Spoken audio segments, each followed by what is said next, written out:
In the last cold days before winter, Judson Prentiss heard a tiny cry beneath his old apple shed. He found one frightened puppy there, shivering under the floorboards, too weak to understand he was being saved. But that night, the puppy stared through the kitchen window and whimpered at the darkness. Beyond the fence stood a thin mother dog, watching her baby from the frost-covered grass. She came back every dawn, close enough to see him, but never close enough to trust the house. Judson thought he had rescued one lost puppy until he followed her footprints toward the abandoned rail line. Stay with this story and subscribe so you don't miss the next journey of loyalty, healing, and hope. By the time the last apples began to rot under the trees, Judson Prentiss had become a man the town knew mostly by silhouette. He was 43, tall enough to stand above most men in the feed store, broad through the shoulders, with this kind of strength that did not ask to be noticed. It lived in the quiet way he lifted sacks of grain, in the way he carried firewood against his chest, in the way he repaired a split fence post without swearing at the cold. His hair was dark brown, clipped close at the sides and thick on top, with a few silver threads at the temples that the Adirondack wind seemed determined to expose. A 2-day shadow of beard followed the hard line of his jaw.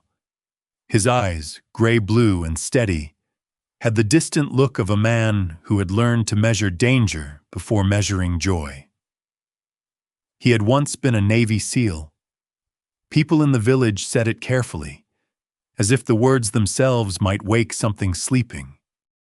Now he lived alone on the old Prentiss apple farm, a place set back from the road where the hills rose blue and dark beyond the orchards. The farmhouse had white siding weathered to the color of old bone. The barn leaned slightly east, as though listening to the abandoned rail spur beyond the trees.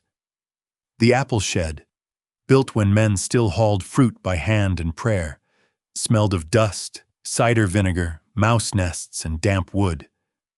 Judson belonged to all of it and none of it. He had bought the farm years ago with his wife, Ilara, when she still had color in her cheeks and a laugh that could turn a gray morning into a kitchen full of light. She had wanted to restore the orchard, not for profit, not really. Ilara had a habit of loving things that looked too tired to continue. Old houses, bruised fruit, stray dogs, men who answered kindness with silence. One day, she used to say, standing in the overgrown rows with a hand on her hip, "We'll make this place useful again." Judson had always promised her that day would come. Then illness came instead. After Ilara died, the farm did not become abandoned all at once. It happened the way winter enters an old house. First through one crack, then another, until everything that once held warmth began to stiffen. Judson still fixed what had to be fixed. He mowed what had to be mowed. He paid bills, chopped wood, replaced broken hinges, cleared fallen limbs after storms. But he did not restore anything. He did not invite anyone inside. He did not plant new trees. He simply kept the place from collapsing, which was not the same as keeping it alive. In town, people called him polite. That was the word they used when they meant unreachable. At Turner's Market, he bought coffee, canned soup, nails, dog-eared newspapers he rarely read. At the post office, he nodded to Mrs. Bellamy behind the counter. When someone asked how he was, he said, "Fine," with a tone that closed the door before the conversation reached the porch. No one pushed much. Mountain towns know the difference between solitude and meanness. Judson was not mean. He cleared snow from the church steps without being asked. He fixed a widow's mailbox after a plow knocked it crooked. He pulled a stranger's truck out of a ditch one sleeting afternoon, then drove away before the man finished thanking him. The only person who never seemed offended by his silence was Miriam Osei, She lived across the dirt road in a small blue house with a stone chimney and curtains the color of marigolds. She was 68, small and sturdy, with silver curls often tucked beneath a dark headscarf, and hands that looked as if they had kneaded bread, stacked wood, prayed hard, and held grief without dropping it. Her husband, Samuel, had once worked maintenance on the old rail spur behind the orchard, back when fruit crates and lumber still moved through that forgotten line. Since his passing, Miriam had lived alone, though she carried loneliness differently than Judson did. Hers had windows. Every few weeks, she came across the road with something practical: a loaf of bread, a jar of jam, a warning about frost, a question about whether his roof had started leaking near the chimney again. Judson answered her in short pieces. "Thank you. I'm all right. Woodpile's fine." Miriam never looked wounded by it. She would stand on his porch with her plum-colored cardigan buttoned wrong by one button, her old red and gray plaid scarf wrapped around her neck, and her eyes warm with a mercy that did not ask permission. "Silence is not a crime, Mr. Prentiss," she told him once, after he apologized for not being better company. He had not known what to say, so he nodded. That was Judson's language now. Nods, repairs, closed doors. The day Cedar entered his life began with the sound of a loose board. It was late October, the hour before evening when the orchard turned bronze and the air carried the sharp, sweet smell of fallen apples beginning to ferment in the grass. Judson was in the apple shed, kneeling near the back wall where the floor had sagged during the last rain. He wore his dark navy Henley with the sleeves pushed to his elbows, charcoal work pants, and old brown boots scuffed pale at the toes. His black tactical watch sat tight on his left wrist. When the cold made his knuckles ache, he rubbed his thumb along the watch's rim without noticing. The shed was dim except for a bar of light coming through the cracked door. Dust drifted in it like old flour. Somewhere outside, a crow complained from a bare branch. Judson wedged the claw of his hammer under a warped plank and lifted. That was when he heard it. A small sound. Not the squeak of a nail. Not the shuffle of mice. A breath with a voice inside it. He stopped. The shed held still around him. Then it came again, weaker this time. A thin, muffled whimper from beneath the floorboards. Judson lowered the hammer. For a moment, he did not move. The old training in him woke without drama. Listen first, act second. He turned his head slightly, letting the sound locate itself. It came from under the corner near the cider press, where a section of flooring had rotted just enough to leave a crawl space beneath. Another whimper. This one pierced something he had spent years armoring over. "Easy," he said, though he did not know whether he was speaking to the creature or to himself. Judson removed the boards, one by one. He did not rip them up in haste. The wood was old and splintered, and whatever was beneath it was small. When a wide enough gap opened, he leaned back to let the light fall in. Two amber eyes stared up from the dark. The puppy was tucked into a pocket between joists and packed dirt, trembling so hard that bits of dust slid from its fur. It was a German shepherd pup, no more than 6 or 7 weeks old, with black and warm brown coloring and paws too large for its narrow body. Its muzzle was smudged with dirt. One ear tried bravely to lift. The other folded sideways in defeat. A small rust-colored mark shaped almost like a leaf sat in the middle of its chest. The puppy did not bark. It watched Judson as though weighing whether the giant above it was weather, predator, or miracle. Judson's first instinct was to reach in. He stopped himself, Fear had a language. He knew that much. Reached too fast, and fear bit or fled. Corner fear, and even the gentlest creature became a storm in a small room. So Judson sat back on his heels.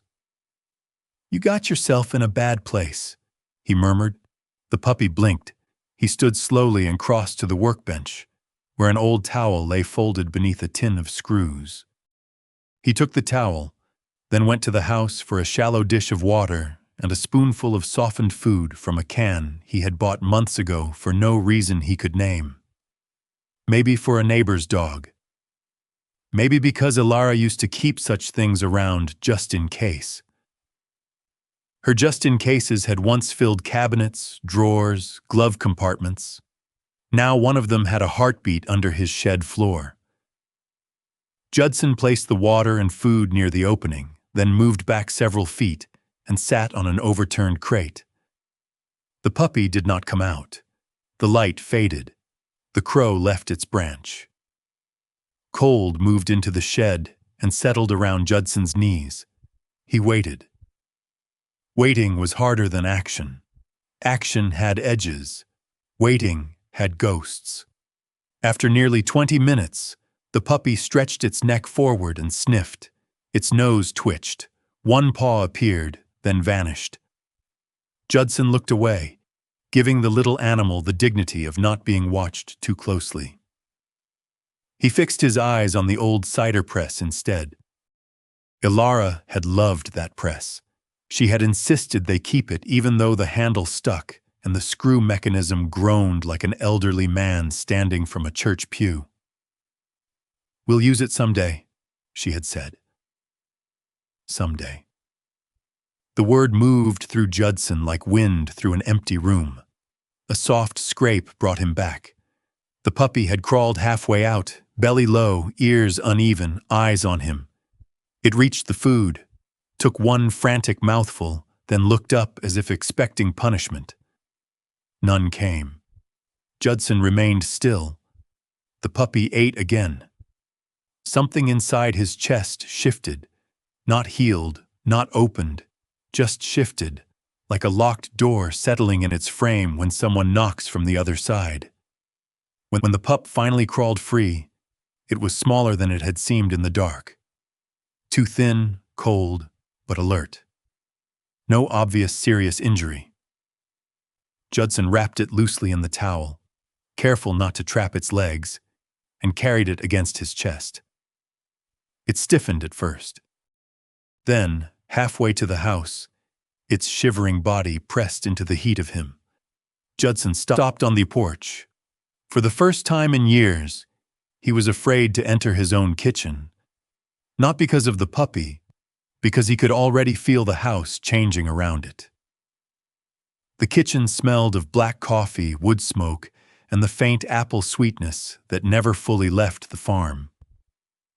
Judson set the puppy near the stove on a folded blanket and turned the burner low beneath the kettle. He found his phone on the counter, hesitated, then called the county veterinary clinic. A woman answered on the third ring. "North County Animal Clinic? This is Naomi?" Her voice was young but steady, the kind of voice that did not waste panic. Judson explained in clipped sentences. Puppy, shed floor, cold, hungry, no visible injury, breathing steady. "Good," Naomi Keller said. "Keep the room warm but not hot. Offer small amounts of food. Don't bathe him tonight, even if he's dirty. Stress and chill are the bigger concerns. Does he seem responsive?" Judson glanced at the puppy. The little animal had placed both front paws in the water dish and was staring at him as if this too was a military decision gone poorly. Despite himself, Judson almost smiled. "Responsive," he said. "Not strategic." Naomi paused. Then she laughed softly, not enough to embarrass him. "That's normal for his age. I can come by in the morning unless something changes. If he becomes limp, won't drink, or his breathing changes, call me immediately." "I will." "And Mr. Prentiss?" He stilled. Yes? Don't force him to trust you tonight. Just make the room safe. The words landed harder than they should have. After the call, Judson sat at the kitchen table and watched the puppy discover the world in small, unsteady increments.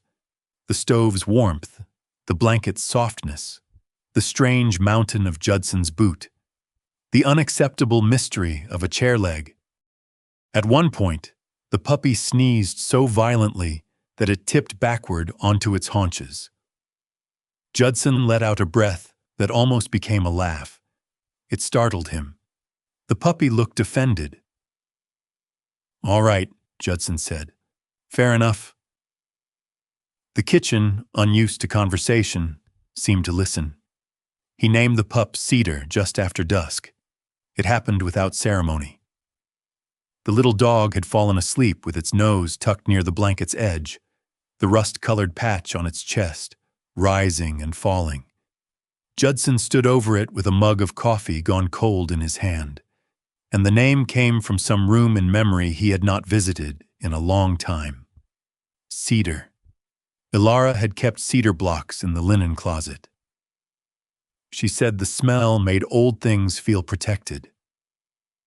When she opened the closet door, the scent would drift through the hallway. Clean wood, quiet warmth, a promise against decay. "Cedar," Judson said aloud. The puppy opened one amber eye. Judson swallowed. "That's you, then." Night settled early over the Adirondacks. The orchard disappeared by degrees. First the far trees, then the fence line, then the dark humps of fallen apples under frost. Judson washed the dish, checked the stove, folded another towel beside Cedar in case the first grew damp. These were small tasks, almost nothing. Yet each one pressed against the life he had built after Ilara, a life designed to require no tenderness from him. Cedar woke near 9. The puppy lifted its head suddenly, ears uneven, body tense.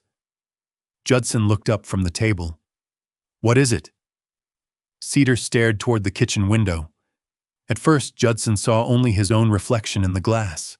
Square jaw, tired eyes, the scar at the end of his right eyebrow, the face of a man who had learned to survive and forgotten what survival was for. Then Cedar whimpered. Not the frightened sound from under the floor. This one was different. Recognition. Judson rose slowly and turned off the lamp above the sink. The kitchen dimmed. The window became less mirror, more night. Beyond the glass, past the back steps, beyond the last pale strip of grass before the fence, something stood in the mist. A dog. Thin, still, half hidden by the dark posts of the wooden fence. She was a German shepherd mix, grown but lean from hard living, her coat brown-gray and black along the back, her muzzle darkened as if dipped in shadow. One ear stood sharp, the other angled slightly outward. A pale gray streak ran down the bridge of her nose, catching the moonlight just enough to make her face seem older than her body. She did not bark. She did not come closer. She only stared at Cedar through the window. Cedar pressed its little body toward the glass and gave a small, trembling sound. The dog outside took one step forward, then stopped. Between her and the house lay the last strip of grass, silvered with frost. She would not cross it. Judson stood very still. He understood borders. Men drew them on maps. Grief drew them through kitchens. Fear drew them across ordinary yards and made a few feet of grass wider than an ocean. The dog lowered her head slightly, not in submission, but in ache. Her eyes stayed on Cedar. Judson did not open the door, not yet. He only reached down, rested 2 fingers lightly on Cedar's blanket, and watched the mother outside the fence hold herself at the edge of trust. The house, for the first time in years, had someone waiting outside it. and someone inside who did not know whether he was ready to let the world back in. Hazel came back the next night. Judson had not expected her to, though he had prepared as if she might. That was the old part of him. Prepare for what hope had no right to promise. Near dusk, he set a shallow bowl of water by the back fence and placed a small portion of food beside it, far enough from the house that the dog would not feel cornered. He did not turn on the floodlight above the shed. He left the porch lamp off. The kitchen window glowed only with the low amber pulse of the stove, and Cedar slept beneath the table with his uneven ears twitching at dreams too small to name. Outside, the orchard had entered that season when everything seemed to be holding its breath. The apple trees stood black and twisted against the pale sky, their branches mostly bare now except for a few stubborn leaves that rattled like old paper. Fallen apples lay half buried in wet grass. The air smelled of cold soil, wood smoke, and the sour sweetness of fruit returning to the earth. Judson stood in the darkened kitchen and waited. He hated that he was waiting. There had been a time when waiting meant a target might move, a storm might worsen, a friend might not make it home. Waiting, to Judson, had always felt like a room with no handle on the inside, but the dog outside had no use for his urgency. Cedar woke before Judson saw anything. The puppy lifted his head, blinked twice, then scrambled to his feet and padded toward the back door. His paws slipped on the old floorboards. He made a sound too thin to be a bark, too full to be a whimper. Judson moved to the window. Hazel stood beyond the fence. She was exactly where she had been the night before, as though some invisible hand had drawn a line through the yard and told her that the world ended there. Her coat, brown-gray with black along the spine, blended with the rail fence and the mist rising from the grass. The pale streak down her nose caught a little moonlight. Her right ear angled outward, giving her face a permanently watchful, wounded slant. Cedar pressed his nose to the lower pane. Hazel's body tightened. For 1 second, Judson thought she might come closer. Instead, she looked toward the dark shape of the farmhouse, then at the yard, then back to Cedar. Her eyes were not wild. That made it worse. Wildness would have been easier to understand. Hazel had the look of a creature who understood doors, hands, bowls, voices, and had decided that understanding them did not make them safe. Judson did not open the door. He let Cedar watch. After a long while, Hazel lowered her head to sniff the air. She stepped along the fence line, careful and silent, her paws placing themselves between dead leaves as if she did not want even the ground to hear her. She reached the food bowl but did not eat. First she looked at the house, then at the orchard, then at the shed. Only when Judson moved away from the window did she take one quick mouthful. He watched from the shadow beside the pantry instead. Cedar made a small, impatient chirp, the kind of sound that would have made Alara laugh and invent a whole personality for him by morning. Judson glanced down. "No," he said quietly. "Not yet." Cedar looked up as if Judson had personally ruined every good thing in the universe. "I know," Judson said. The puppy sat, offended but obedient by accident. For 3 nights, Hazel returned in the same way. She came after full dark, never before. She circled the back fence. She ate only when Judson withdrew from the window. She drank, listened, watched Cedar, and vanished before the sky turned gray. By the 4th morning, Judson had begun to see a pattern. Her tracks appeared first near the old apple shed, then along the fence, then by the shallow bowl. Afterward, they did not lead deep into the woods, as he had expected. They angled north, toward the neglected back of the property where the ground sloped beyond the last orchard row. Judson studied the prints in the damp earth with a care he had not given any human conversation in months. Hazel favored no leg. Her stride was quick but not panicked. At several points she had stopped and turned in place, leaving crescents where her paws twisted toward the house. Not wandering, he thought. Returning. That word stayed with him longer than it should have. At mid-morning, Miriam Osei crossed the road carrying a loaf of bread wrapped in a towel and a glass jar of something dark red. Judson saw her from the kitchen window before she reached the porch. She moved slowly but not weakly, boots pressing into the wet leaves, her plaid scarf wound twice around her neck. She had a way of crossing the road, as if it were not a road at all, but a hallway between two rooms of the same old house. Cedar saw her too, and backed under a chair. "He's dramatic," Judson told the puppy. Cedar remained convinced of his own tragedy. Miriam knocked once, then opened the storm door but did not step inside. She had long ago learned the geography of Judson's boundaries. "I brought cranberry apple butter," she said, "and bread, because bread makes people answer the door faster than concern." Judson stood there in his dark Henley and worn work pants, one hand on the doorframe, the other unconsciously touching the rim of his black watch. "You didn't have to. That has never stopped me before." A sound came from under the chair. Miriam's eyes lowered. They softened, but she did not gush, did not crouch suddenly, did not make the high noises many people made at puppies. She simply stood still and let Cedar decide what kind of world she was. "Well," she said gently, "so that is the little king who has been hiding in your shed." Judson looked down at Cedar. He was under the floor.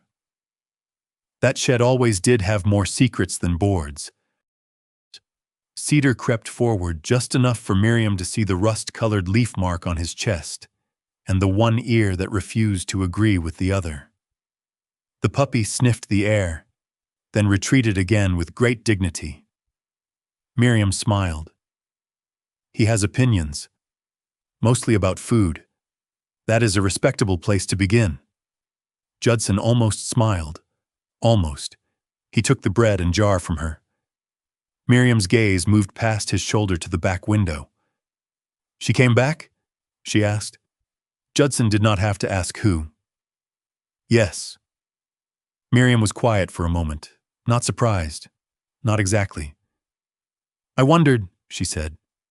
Judson opened the door wider. It was not much, a few inches, but Miriam noticed. Her expression did not change, which was kind of her. She stepped into the kitchen and took in the folded blanket near the stove, the shallow dish, the puppy under the chair, the old room holding more warmth than it had on any visit she could remember. "I have seen that dog before," Miriam said. Judson set the bread on the counter. "Where?" "Behind the old packing house. First time was June, maybe July. Thin thing. Watchful. I left scraps out near the fence line. She would not come close if I stood there. Wouldn't touch food until I was halfway home." "Did she have pups then?" "I never saw any." Miriam frowned toward the orchard. But she had the look. What look? The look of a mother counting what the world keeps trying to take. The sentence put something cold into the room. Cedar chose that moment to crawl out from under the chair and sit on Judson's boot. Not beside it. On it. A small, warm weight pinning him in place. Judson looked down. The puppy looked up. Miriam watched them both and wisely said nothing. Judson bent, not smoothly, not as a man accustomed to tenderness, but carefully. He rested one hand near Cedar without touching. The puppy leaned forward and placed his chin across Judson's knuckles. It was such a small act that no one should have been undone by it. Judson turned his face toward the window. Miriam busied herself with the jar of apple butter, giving him the mercy of not being witnessed too closely. After a moment, Judson said, "She won't cross the grass." "The grass?" He nodded toward the yard. "There's a strip between the fence and the porch. She stops there every time. Same place." Miriam joined him at the window. Outside, the yard lay pale beneath a skin of frost. The fence marked the far edge, beyond it the orchard, beyond that the darker tangle of old land no one properly owned anymore. "Some lines are not on the ground," Miriam said. Judson disliked how often she said simple things that made him feel cornered by truth. "She afraid of people?" he asked. "I think she is afraid of being wrong about people." That was worse. Miriam told him more then, not all at once, but in the broken, practical way mountain people deliver sorrow when they are trying not to make it theatrical. Hazel had appeared behind the abandoned packing house through the summer. She avoided the road. She flinched at the slam of metal doors, at trucks backfiring, at men calling too loudly near the old storage lots. No one in town knew where she had come from. No one had claimed her. Miriam had left food twice a week, always in the same place, always walking away before Hazel approached. "I called her Hazel," Miriam said, "because of the color, and because Samuel used to say hazel trees know how to bend without asking the wind for mercy." Judson looked at her. Miriam shrugged. He was a poetic man when he wanted pie. For the first time that morning, Judson gave a sound that might have become a laugh if it had more practice. Cedar wagged his tail at the sound, as if approving the attempt. Miriam glanced toward the north side of the orchard. "If she is going that way at dawn, she may be using the rail spur." "Rail spur? You've never walked it?" "Not far. Samuel worked that line years ago.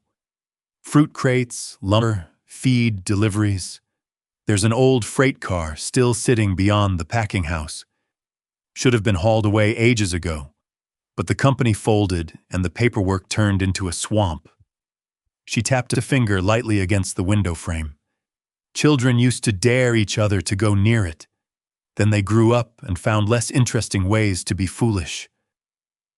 Judson stared past the orchard. A freight car. Shelter, maybe.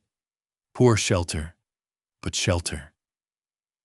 His eyes dropped to Cedar. The puppy had fallen asleep across his boot, as if the matter of trust had already been settled, and Judson was the last one informed. "Could be where she sleeps," Miriam said.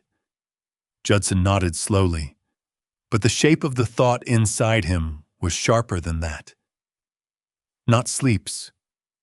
Returns.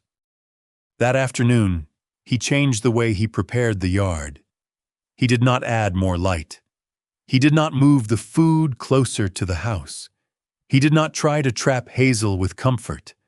Instead, he made everything more predictable. Same bowl, same place, same hour. He moved an old wooden crate near the fence and set a folded horse blanket beneath it, so wind would not wet the ground underneath. Not a house, not a cage, just an option. He worked without rushing, aware that Hazel might be watching from somewhere among the trees. Cedar sat by the kitchen window, occasionally pawing the glass in frustration. Once, when Judson passed by, Cedar barked one bright, squeaky bark at him. "You're 6 pounds of command," Judson said. Cedar sneezed. "Effective," Judson admitted. By evening, clouds covered the moon. The air turned wet and raw. Judson heated soup he barely tasted and tore a piece from Miriam's bread. Cedar ate his softened food in 3 determined attacks, then waddled to the back door as if reporting for duty. "She comes when she comes," Judson told him.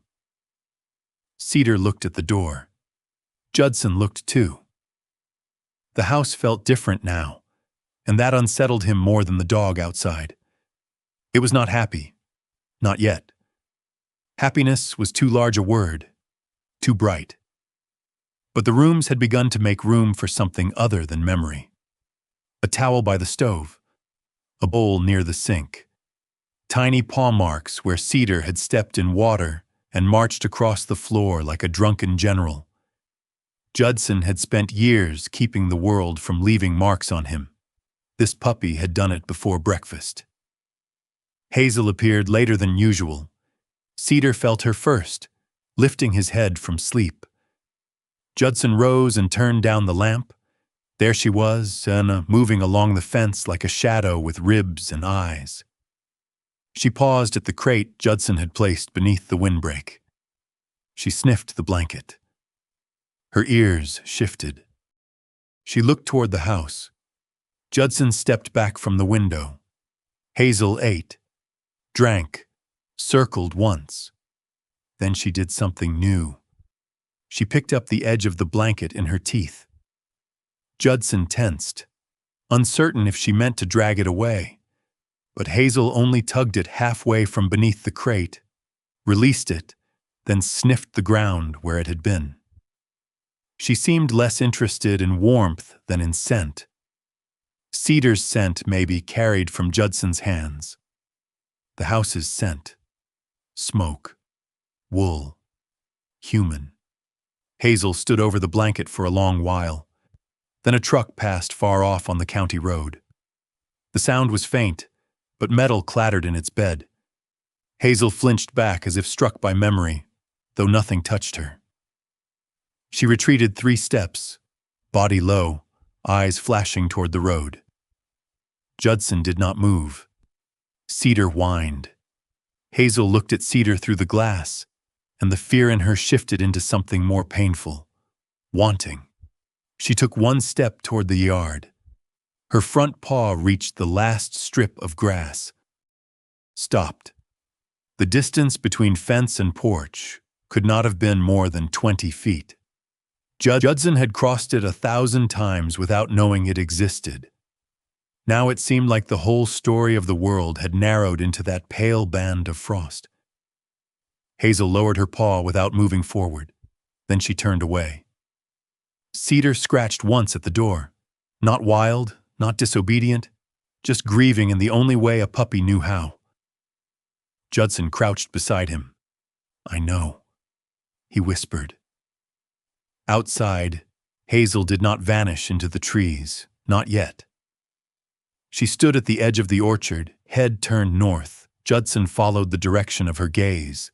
Beyond the trees, beyond the packing house, beyond the black thread of the old rail spur, the land fell into mist. Hazel waited there, trembling with indecision. Then, just before dawn began to silver the orchard, she left the fence and took the narrow path north. Not toward the road, not toward the woods, toward the abandoned rail line Miriam had mentioned. Judson remained at the window until Hazel disappeared. Cedar leaned against his ankle, small and warm and very awake. The first gray light entered the kitchen. It touched the empty food bowl by the fence, the old crate, the strip of grass Hazel would not cross, and the puppy who had not come from nowhere after all. Judson looked down at Cedar. There were questions a man could ignore because the answers would hurt him, and there were questions that came with paw prints. He did not follow Hazel that morning. Not yet. But he marked the direction in his mind, as carefully as if it were a coordinate on a map. Somewhere beyond the orchard, Hazel was going back to something, and Judson, who had spent years refusing to return to anything, felt the first pull of a path he had not chosen. Judson did not follow Hazel the next morning. He wanted to. The want moved through him before firewood, before the sun had properly climbed over the ridge. It stood at the window with him while the sky paled beyond the orchard. It tightened his hand around the mug until the old ceramic creaked softly in his grip. But Cedar was awake. The puppy sat near the back door, one ear bent, the other making its uneven attempt at dignity. He looked from Judson to the yard, then to the place where Hazel had disappeared before dawn. Cedar's small body seemed full of questions. None of them had words, but they had weight. Judson crouched and rubbed one finger along the floor in front of him. Cedar waddled forward and pressed his chest against Judson's hand, the rust-colored leaf mark warm under his fur. "Not with me," Judson said. Cedar tilted his head. "You'd make it worse." The puppy sneezed in disagreement. Judson almost told him he was sorry. Instead, he stood, checked the stove, checked Cedar's water, then placed the puppy in the kitchen with a folded blanket and a shallow barrier across the doorway. It was not enough to hold back a determined grown dog. It was enough to contain a 6-week-old monarch with unearned confidence. Cedar protested once. Judson paused at the door. The sound struck a place in him that had once been easy to reach. Leaving had never troubled him in the old days. He had left rooms, countries, airfields, ships, temporary bunks, conversations, and men whose faces stayed with him long after their names stopped being spoken aloud. Departure had been part of the work. But this was different. This was a puppy in a kitchen looking at him as if return were not assumed, but begged for. "I'll come back," Judson said. The words were simple. He heard them after he said them. For years he had avoided saying anything the future might hold against him. Promises were dangerous structures. They could collapse. They could leave ruins. Cedar quieted, not because he understood, but because Judson's voice had changed. Outside, frost still clung to the grass. The orchard smelled of cold apples, wet bark, and the iron scent of coming winter. Judson wore his dark navy Henley beneath a worn canvas jacket, his black watch tight on his wrist, his boots darkened by dew as he crossed the yard. He did not take the direct path Hazel had used. Instead, he moved along the edge of the property, keeping downwind where he could, careful not to turn the morning into a pursuit. The old training came back easily, but he held it on a leash. Reading the ground was useful. Thinking of Hazel as a target was not. Her tracks were faint but present, light impressions in soft earth, places where leaves had been pressed flat, a shallow scrape where she had paused beside a fallen branch. She had not run. She had moved with purpose. Beyond the last row of apple trees, the farm changed character. The ordered lines of the orchard gave way to scrub, sumac, gray weeds, and young maples crowding toward the abandoned packing house. The building stood with its roof sagging and its loading platform tilted, a relic from a time when the valley had sent crates of fruit and timber out by rail. Its windows were blind with grime. Vines had climbed one wall and turned brittle with frost. Judson stopped there and listened. A squirrel fussed in the brush. Somewhere far off, a truck moved along the county road. No dog. He continued north. The rail spur appeared gradually, not as a dramatic reveal but as two rusted lines half swallowed by grass. Weeds grew between the ties. Small saplings had pushed up where engines once rolled.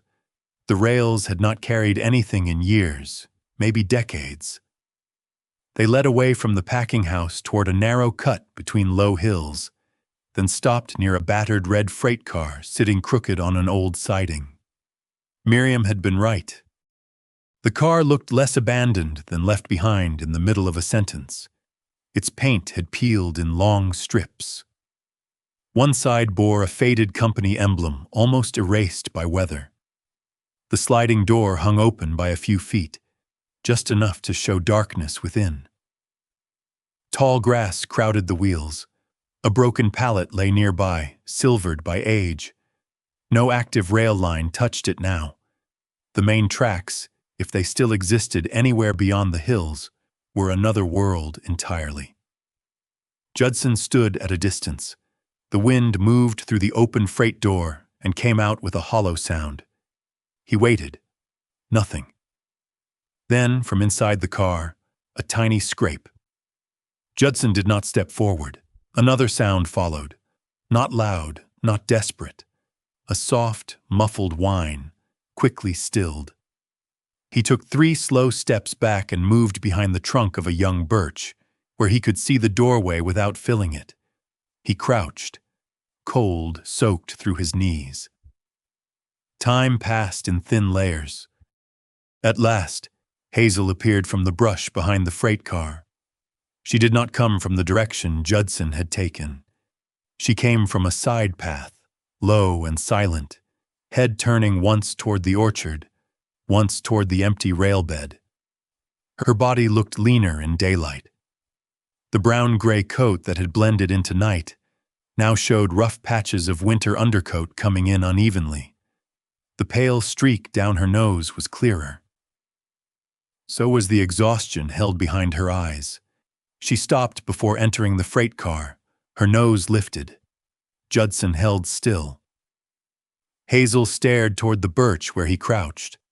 For a long moment, neither of them moved. Judson lowered his eyes a fraction.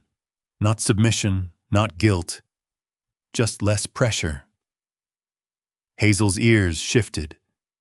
Then she turned and slipped through the open door. A minute later, the freight car answered with life. One small shape emerged first, wobbling into the doorway behind Hazel. The puppy was German Shepherd through and through in the oversized paws, the dark mask beginning to form around the muzzle, the brave confusion of a body growing in several directions at once. This one had warmer brown fur than Cedar, and a small white patch on the chest, shaped like a drop of milk. Judson's breath caught. Another pup appeared behind it, smaller, darker, moving with more caution. Its front legs had a faint brown glow against the black fur, like embers under ash. It paused in the doorway and leaned against Hazel's leg. 3. Cedar had not been the only one. The fact should have surprised him more than it did. Some part of Judson had known since Hazel looked north before dawn. Still, seeing the 2 pups made the knowledge land differently. It became not a suspicion, but a responsibility with faces. Hazel lowered herself beside them. The warmer brown pup nosed at her chest, then tumbled sideways over one of its own feet. The smaller dark one remained pressed against her, watching the world with solemn suspicion. Judson felt names arrive before he invited them. Maple for the soft brown one with the white mark. Flint for the little dark one with coal bright legs and a will that seemed too large for its body. He did not speak the names aloud. He was not entitled to them yet. A cold gust entered the rail cut. The grass flattened. The open door rattled against its track with a metallic shiver. Hazel flinched, but did not run. The sound gave Judson his first true look at the shelter she had chosen. It was not terrible, not by the standards of a desperate animal. The freight car had walls, a roof, a raised floor. It kept rain off. It hid the pups from the road. But the wind found every gap. The floor would hold cold. If frost deepened, the metal walls would become a box of winter. Judson looked back toward the orchard. He understood then, with the sudden clarity that sometimes follows sorrow. Hazel had tried to move them, not all at once. She could not have. The distance to the apple shed was too far for repeated trips in bad weather, especially with pups this age. But she had carried Cedar first. Perhaps during the hard rain earlier in the week, perhaps hoping the shed would be drier, closer to the house smells that meant food, warmth, some chance she was not ready to trust. Then Cedar had crawled under the sagging floorboards and become trapped beyond her reach. Hazel had been forced to choose, again and again, stay near the one she could not free, or return to the two who still depended on her body for warmth. No wonder she had stood outside the fence like a soul divided. Judson's hand tightened around the strap of the small field bag he had brought.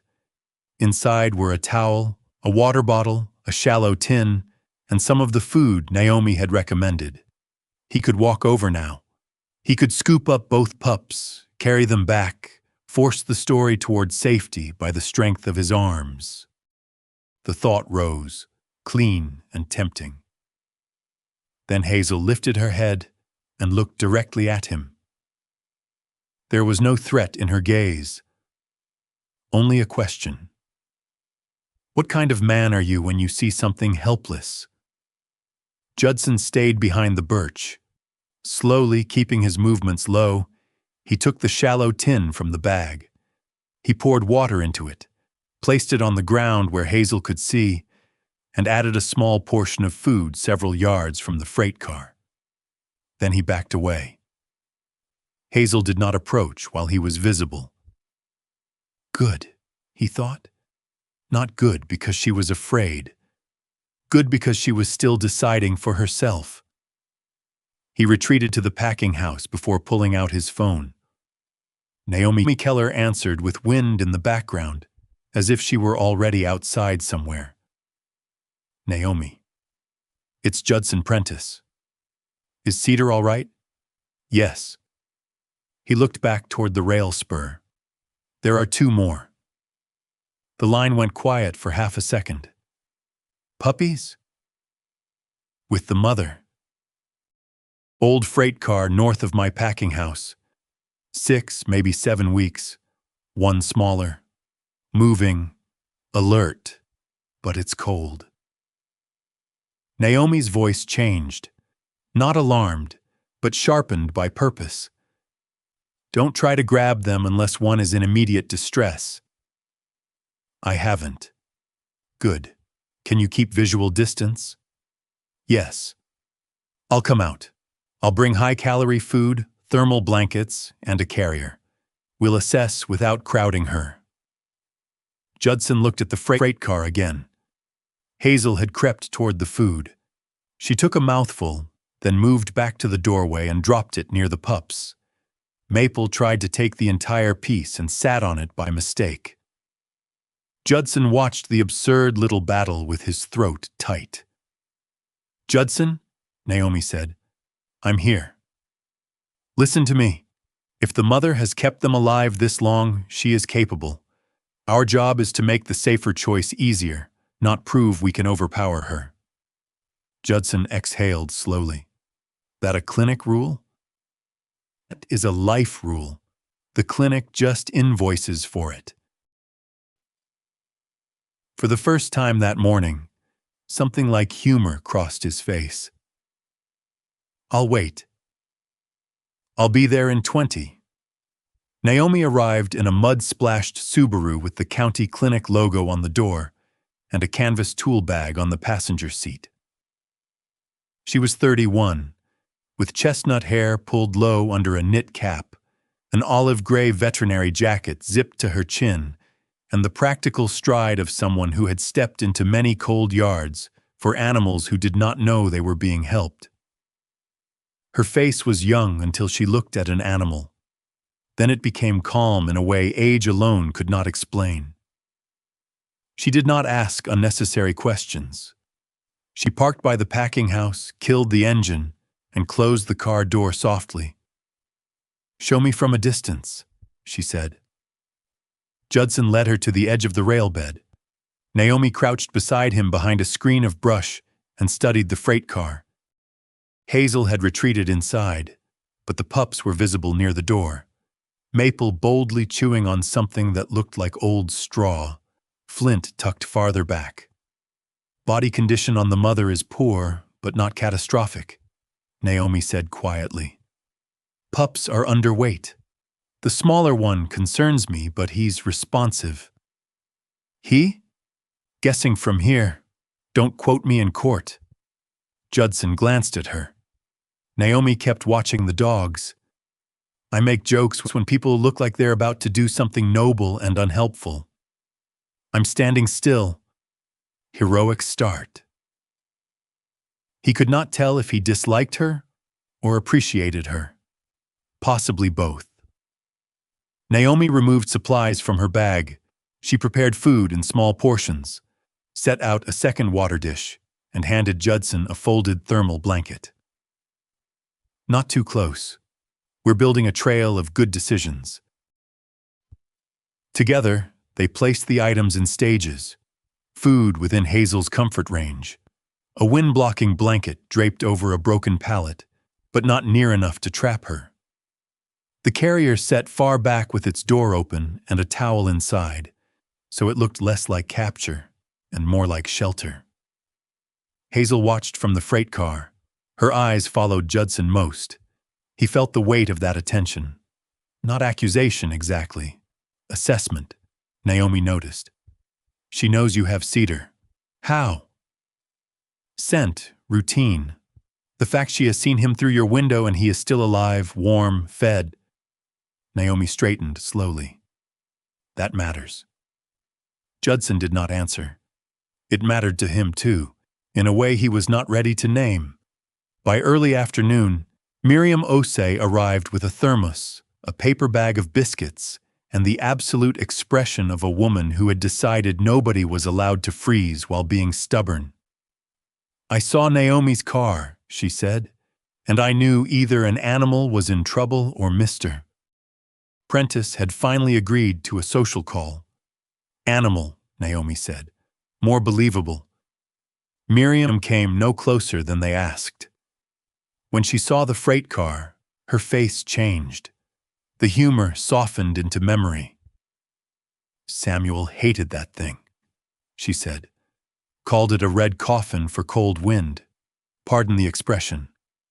Judson looked at her. She pointed with her chin toward the land between the rail spur and the orchard. If you need to bring them back, don't take the open cut. Wind runs through there like it owns taxes. There's a lower path behind the sumac, muddy but sheltered. Naomi nodded. That may matter soon. The word soon hung there. No one liked it. Miriam poured coffee from the thermos into a metal cup and handed it to Judson. He took it without the old automatic refusal. She noticed, but again, did not make a ceremony of mercy. For the rest of the day, they did very little that looked like rescue, and everything that was rescue. They watched. They placed food. They retreated. Naomi checked the weather updates on her phone and frowned more each time. Judson walked the lower path Miriam had indicated and cleared a few fallen branches without making too much noise. Miriam returned once to the house to check on Cedar, then reported that the puppy had filed several complaints, but was otherwise well. Near dusk, Hazel emerged and ate from the closer bowl. Not the far one, the closer one. Naomi saw it and said nothing, but Judson felt the shift. Trust did not arrive like a door swinging open. It arrived like one paw placed where fear had been a moment before. The pups came out after her. Maple ventured to the edge of the freight car platform, looked at the world, and sneezed grandly. Flint remained under Hazel's chest, smaller but stubbornly upright. Judson stood behind the brush and let himself imagine, only for a moment, all three pups in his warm kitchen. Cedar would lose his mind. The thought brought a small ache with it. Then Naomi's weather radio crackled from her open car window. The local announcer's voice came through thin and blurred by static, but the words were clear enough. Early frost advisory. Unseasonable temperature drop. Possible hard freeze in low-lying areas by the end of the week. Naomi turned the volume down, Miriam looked toward the freight car. Judson looked at Hazel. Hazel, as if she understood the language of cold better than any of them, had lifted her nose to the wind. The old freight car gave another hollow rattle. Inside Judson, two instincts met like weather fronts. Move now, wait longer. Neither was entirely wrong. That was the cruel part. As darkness gathered along the rail spur, Judson gathered the empty bowls and stood at the edge of the path back to the farm. From there he could see, through the orchard, the faint kitchen window of his house beginning to glow. Cedar was there, warm and waiting. Behind him, in the old red freight car, Hazel curled around Maple and Flint as the first frost silvered the rails. Judson knew then that the story had changed. It was no longer about a puppy found under a floor. It was about a mother divided between fear and love. Two more small lives in a metal box, and a winter that would not care how carefully anyone learned to trust. He turned toward home only when the light was almost gone. He would not force Hazel, not tonight. But the cold had entered the conversation, and soon waiting would have to become something more than watching.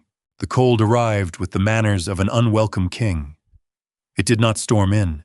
It did not announce itself with thunder or wild wind.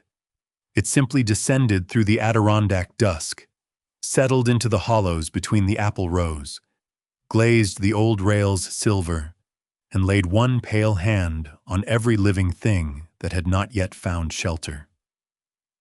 By late afternoon, the orchard had changed color. The brown grass turned dull white at the tips. Fallen apples hardened where they lay. The old packing house creaked in the wind, its loose boards knocking now and then like someone uncertain whether to enter. Beyond it, the red freight car sat on the dead spur line, colder each hour, the open door a black rectangle in the fading light. Judson stood beside Naomi's Subaru with his hands in his jacket pockets, watching his breath appear and vanish. Naomi was bent over the open back of her car, organizing supplies with the calm speed of someone who knew worry wasted heat. Thermal blankets, towels, a second carrier, a small bag of high-calorie food, a bottle of warm water wrapped in cloth so it would not cool too fast. Her olive gray jacket was zipped to her chin, and a few strands of chestnut hair had escaped her knit cap. She looked young in the pale light, but not uncertain. Miriam Osei stood nearby with her plaid scarf tucked close around her face, holding a thermos against her chest like a lantern. She had brought soup for later, though no one had asked. Miriam believed food was one of the few languages grief and stubbornness both understood. Judson had spent the day doing useful things that felt useless. He had cleared the lower path Miriam showed him, the sheltered one behind the sumac. He had moved fallen branches, tamped down slick mud with old boards, and checked the distance between the freight car and the back gate at least 3 times. Naomi had placed food closer to the railbed, then farther back, then closer again, according to Hazel's comfort. Miriam had gone between the farm and the rail spur twice, checking on Cedar and returning with reports that the puppy was alive, indignant, and attempting to promote himself to household supervisor. Normally, that might have reached Judson. Not tonight.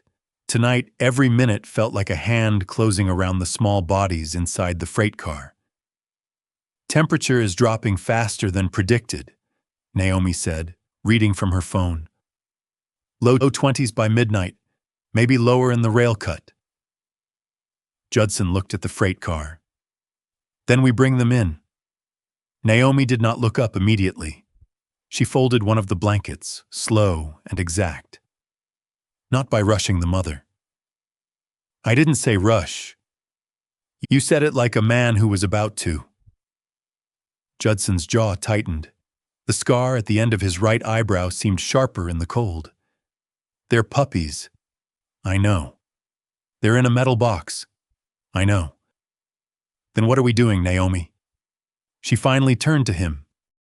Her expression held no accusation, only the steady patience of a person who had seen good intentions make animals more afraid. We are making the path to safety easier than the path to hiding, she said. That is different from deciding for her. Judson looked away. The old reflex in him did not like that answer. He had been trained to act when conditions collapsed. Get in, get out, carry what could not move. Do not wait for fear to agree with rescue. But Hazel was not a mission. And every time he forgot that, even for a second, he risked becoming another large shape in her life that moved too fast.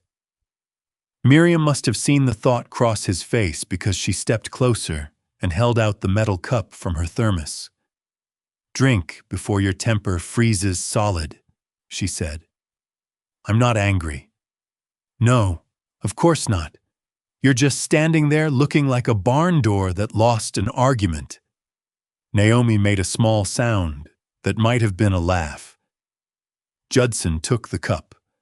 The soup was too hot. It burned his tongue, which was probably Miriam's intention. It forced him to stop speaking for several seconds. The three of them made their plan as the light thinned. They would not block the freight car. They would not corner Hazel. They would not reach for the puppies unless one of them showed clear distress or moved close enough to be helped without panic. Naomi would place the carrier near the sheltered path, door open, lined with a warmed towel. Judson would set food in a loose trail, not too obvious, not so close that Hazel would read it as a trap. Miriam would return to the farmhouse and ready the kitchen. Stove low, blankets dry, the back door unlocked. Cedar kept safely behind the half gate so Hazel could smell him, but not be overwhelmed by him. It sounded simple. It felt impossible. Before Miriam left for the house, she stood for a moment looking toward the rail spur. In the dying light, her face seemed carved from old sorrow and newer resolve. Samuel used to say winter makes honest creatures of us, she said. Everything shows what it has stored. Judson glanced at her. Miriam adjusted her scarf. He usually said that while pretending he had stacked enough firewood. Naomi smiled. Judson did not, but the corner of his mouth moved just enough that Miriam noticed. Then she started back along the lower path, small and steady beneath the darkening trees. Judson and Naomi carried the supplies forward. Hazel watched them from the freight car. She had been visible for the last hour, lying just inside the open door with Maple pressed against her front legs and Flint tucked deeper against her chest. Her eyes followed every movement. Not wild, not trusting. Calculating the distance between danger and need. Judson crouched near the edge of the rail bed and placed the first small portion of food on a flat stone. He backed away before Naomi placed the second. They worked in silence, each retreating after each motion, giving Hazel time to see that nothing closed behind them. The carrier came last. Naomi set it sideways near the start of the lower path, partly shielded from the wind by a broken crate. She left the door open and draped a towel over half the top. It looked less like a cage that way, more like a burrow. Hazel's ears shifted. She sees it, Naomi murmured. She won't use it. Maybe not tonight. Judson stared at the freight car. Maybe tonight is all we have. Naomi's answer was quiet. That may be true, but if we make her bolt into the woods with them, we lose more than time. The wind moved down the rail, cut then, long and thin, making the open freight door tremble on its track. The sound was not loud, but Hazel flinched. Flint disappeared deeper into the dark behind her. Maple, bolder or more foolish, lifted his little head and sneezed at the weather as if personally insulted by it. Judson closed his eyes for 1 second. When he opened them, Hazel was looking at him again. Not Naomi. Not the carrier. Him. He wondered what scent he carried to her. Smoke, wool, cedar, old grief, human hands. The house where one of her puppies had gone and not vanished. Naomi touched his sleeve lightly. Let's move back. They withdrew to a place behind the sumac, where they could see the freight car without crowding it. The sky went from gray to blue to black. The first stars appeared, brittle and sharp. Frost thickened over the rails until the iron looked almost white. For a long while, nothing happened. Then Hazel rose. She stepped out of the freight car and stood on the edge of the platform, her lean body drawn tight against the cold. Maple bumped into her back leg, trying to follow. Flint remained inside, a dark shape barely visible. Hazel sniffed the air. Judson did not move. She descended from the freight car and approached the first food portion. Looked around, went back to the puppies. Then she came out again and approached the second. "That's good," Naomi whispered. Judson's hands had curled into fists inside his pockets. Hazel reached the third portion, the one nearest the carrier. She stopped there for a long time. Her nose worked over the ground. Her eyes moved from the carrier to the dark path beyond it, the path toward the orchard, toward the farmhouse, toward Cedar. Then Maple gave a thin cry from the freight car. Hazel turned immediately and went back. Judson took one step forward. Naomi's hand caught his forearm. He froze. The pressure of her fingers was not strong. It did not need to be. The warning in it was enough. He looked at her. Naomi shook her head once. The night narrowed around him. For one breath, Judson was not at the rail spur. He was in another cold place years earlier, listening to a voice over a radio fade beneath static, being told to wait when every nerve in his body screamed move. He remembered the helpless fury of standing ready with nothing to strike, nothing to lift, nothing to fix. After Alara's diagnosis, he had felt it again in hospital rooms bright with machines. The terrible insult of love with no orders to follow. Waiting had always made him feel useless, and uselessness had always frightened him more than danger. From the freight car came another small sound. Judson's body leaned forward before his mind agreed. Naomi did not let go. "Look at her," she said quietly. He looked. Hazel had not run. She had climbed back into the freight car and lowered herself over both pups. Maple's cry quieted. Flint's small head nudged under her chin. Hazel pressed her body around them, making a wall of herself against the cold. "She is still helping them," Naomi said. "Let her."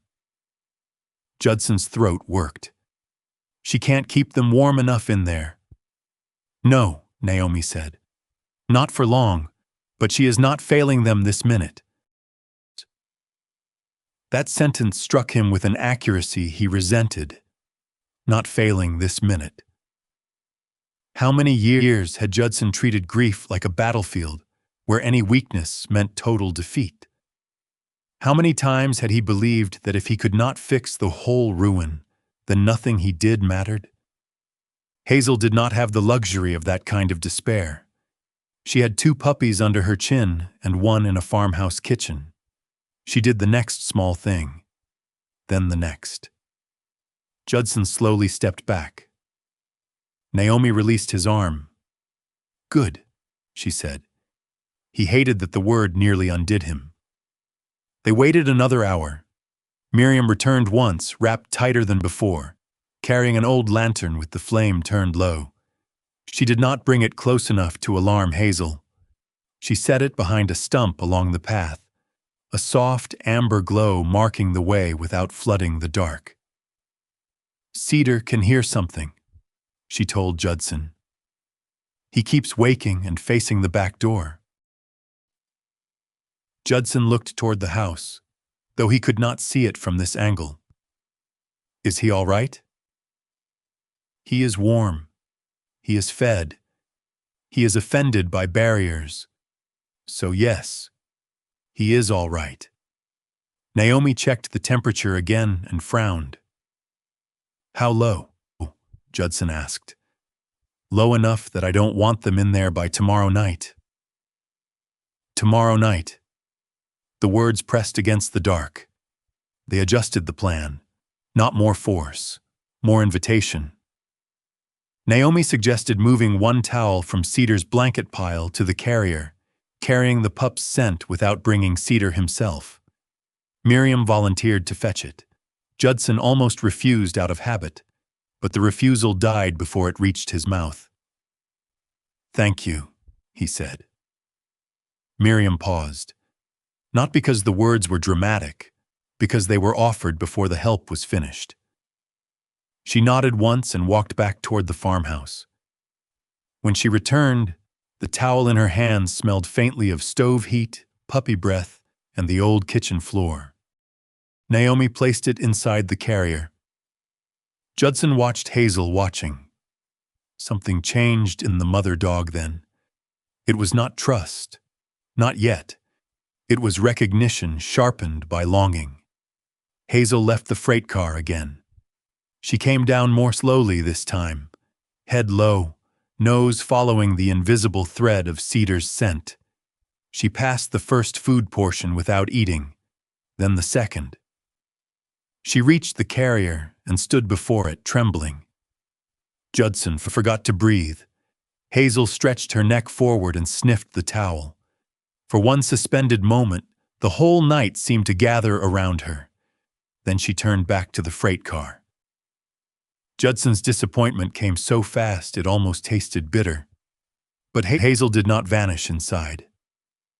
She climbed up, took Maple gently by the scruff, and stepped down again.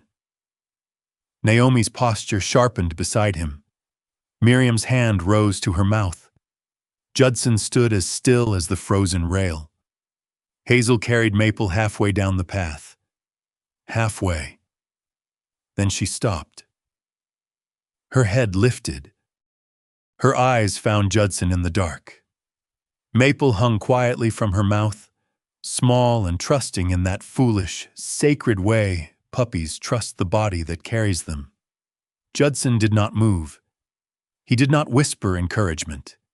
He did not take a step. He did not become the answer before Hazel asked. Hazel stood there, trembling with the weight of her own courage. Then, slowly, she lowered Maple onto the frosted grass. The puppy wobbled, confused, and nosed the ground. Hazel nudged him once toward the carrier, then looked again at Judson. Judson felt something inside him bend. Not break. Bend. A creature had brought her fear halfway across the dark and set it down where he could see it.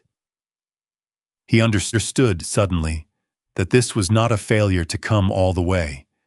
It was a question offered at great cost. He lowered himself to one knee.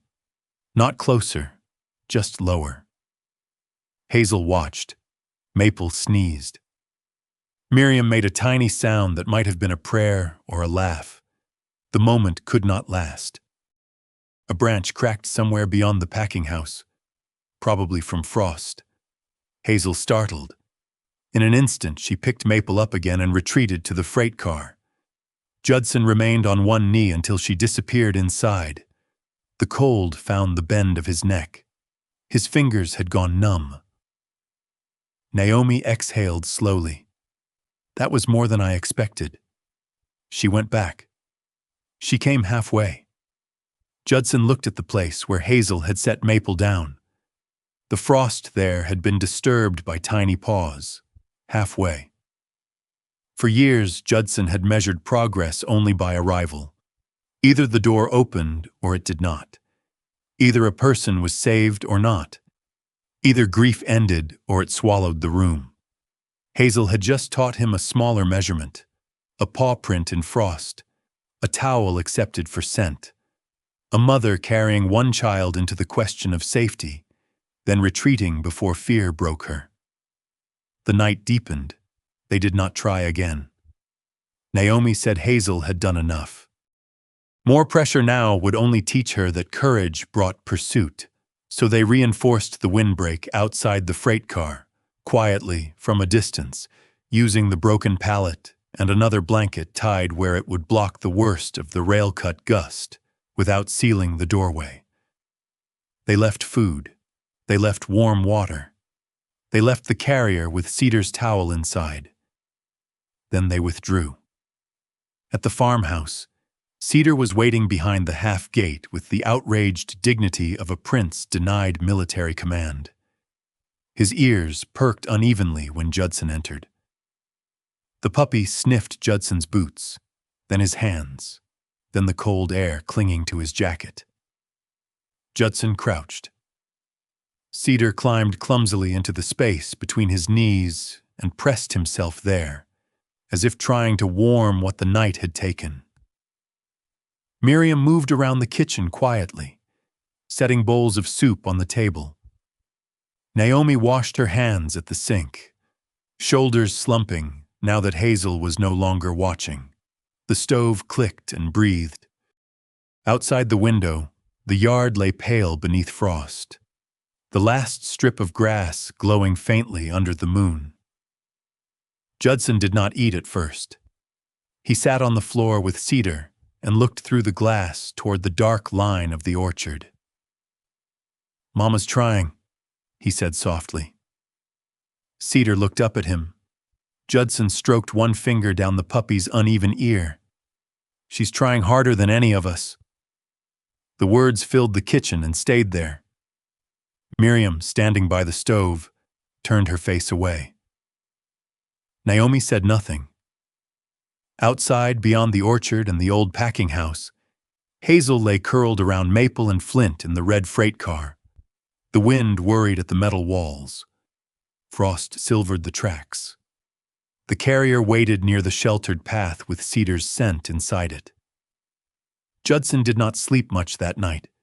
He rose before dawn and stood at the back window, watching the yard slowly emerge from darkness. The strip of grass between fence and porch was white and untouched. For now, he knew the cold was not finished.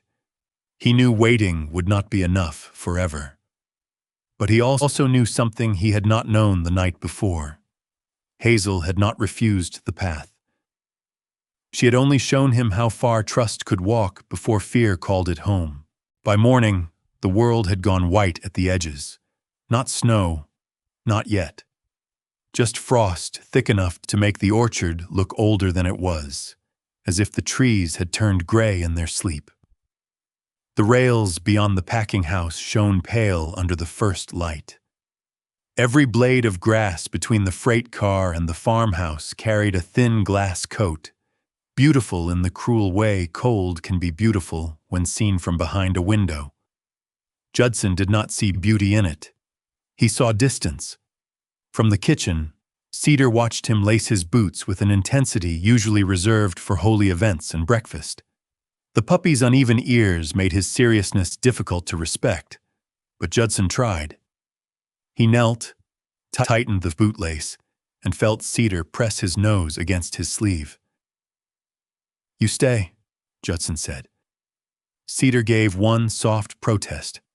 "I know." Behind him, Miriam Osei moved quietly at the stove, warming broth and folding towels. She had arrived before sunrise with a basket on one arm and no interest in being told she should have stayed home. Her plaid scarf was still wrapped around her neck, though the kitchen had warmed. Sometimes people kept armor on even when the battle was over. Sometimes it simply took time to believe in warmth. Naomi Keller stood near the back door with her phone in one hand and her medical bag at her feet. She looked more tired than she had allowed herself to look the night before. Her chestnut hair had been shoved under the same knit cap, her olive gray jacket zipped high. Still, her eyes were clear. "I checked the forecast again," she said. "Another drop tonight, wind picking up by afternoon." Judson looked toward the orchard. "And Flint?"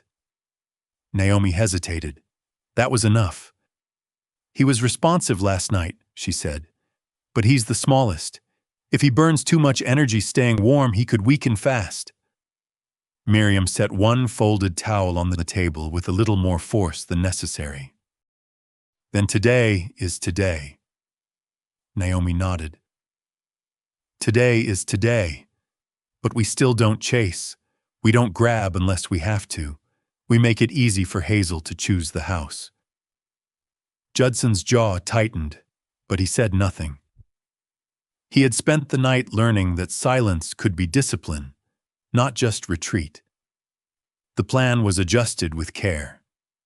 They opened the back gate wide and tied it so it would not swing in the wind. Naomi placed the open carrier along the sheltered lower path, but closer to the orchard this time, no longer hidden as a possibility, but offered as a resting place. Miriam spread a towel warmed from the stove near the porch steps. Judson carried Cedar's blanket to the kitchen door and then stopped, looking down at it. The blanket was ridiculous now, covered in puppy fur, faint paw stains, and the smell of milk breath and wood smoke. 2 weeks ago, Judson would have thrown such a thing into the wash without thought. Now he held it like evidence that something small had survived the night. Naomi noticed. "We'll keep Cedar inside but visible. Hazel needs to see him safe, not loose." Judson nodded. Cedar, placed behind the half gate near the kitchen window, saw the arrangements and immediately concluded that everyone had misunderstood his qualifications. He put both front paws on the barrier and stared at Judson with the grave disappointment of a commander betrayed by his own unit. Miriam looked at him. "That dog is going to run this farm by Christmas." Judson glanced at Cedar. "He started Tuesday." Miriam's eyebrows rose. It was not much of a joke, but it was his. She accepted it like a jewel placed in her palm. Outside, the cold struck Judson's face cleanly. No softness now. The air had sharpened overnight. His boots crushed frost as he crossed the yard, and every sound seemed too loud. Naomi walked beside him, carrying the medical bag and the small packets of food. Miriam stayed at the kitchen, readying the room, though she came to the back door and watched through the glass. They did not need to go all the way to the freight car to know Hazel was awake. Her tracks marked the path in restless loops, from the car to the first food bowl, back again, then a half circle toward the lower trail before turning away. The ground told the story of a mother who had spent the night making and unmaking a decision. Near the rail spur, Hazel stood outside the open freight door. Maple was beside her, wobbling in the frost with the unsteady courage of a pup who believed the world existed mostly to be sniffed. Flint remained just inside the freight car, a small dark shape curled near the wall. Hazel saw Judson and stiffened. He lowered himself at once to a crouch, not close, not reaching. Naomi remained several paces behind him. "Morning, girl," Naomi said quietly, not sweetly, not falsely. Just a voice lay gently on the cold. Hazel's ears moved. Judson set the first food portion down and stepped back. Naomi placed warm water in a shallow dish. Then they retreated toward the middle of the path, giving Hazel room to decide. Hazel approached the food, took a piece, and returned to Maple. Maple tried to follow her back into the freight car, tripped over the edge of the old platform, then righted himself with such solemn determination that Miriam, watching from far down the path, lifted one hand to her mouth. Whether she was worried or trying not to laugh, no one could tell. Hazel nudged Maple away from the freight car. Judson stopped breathing.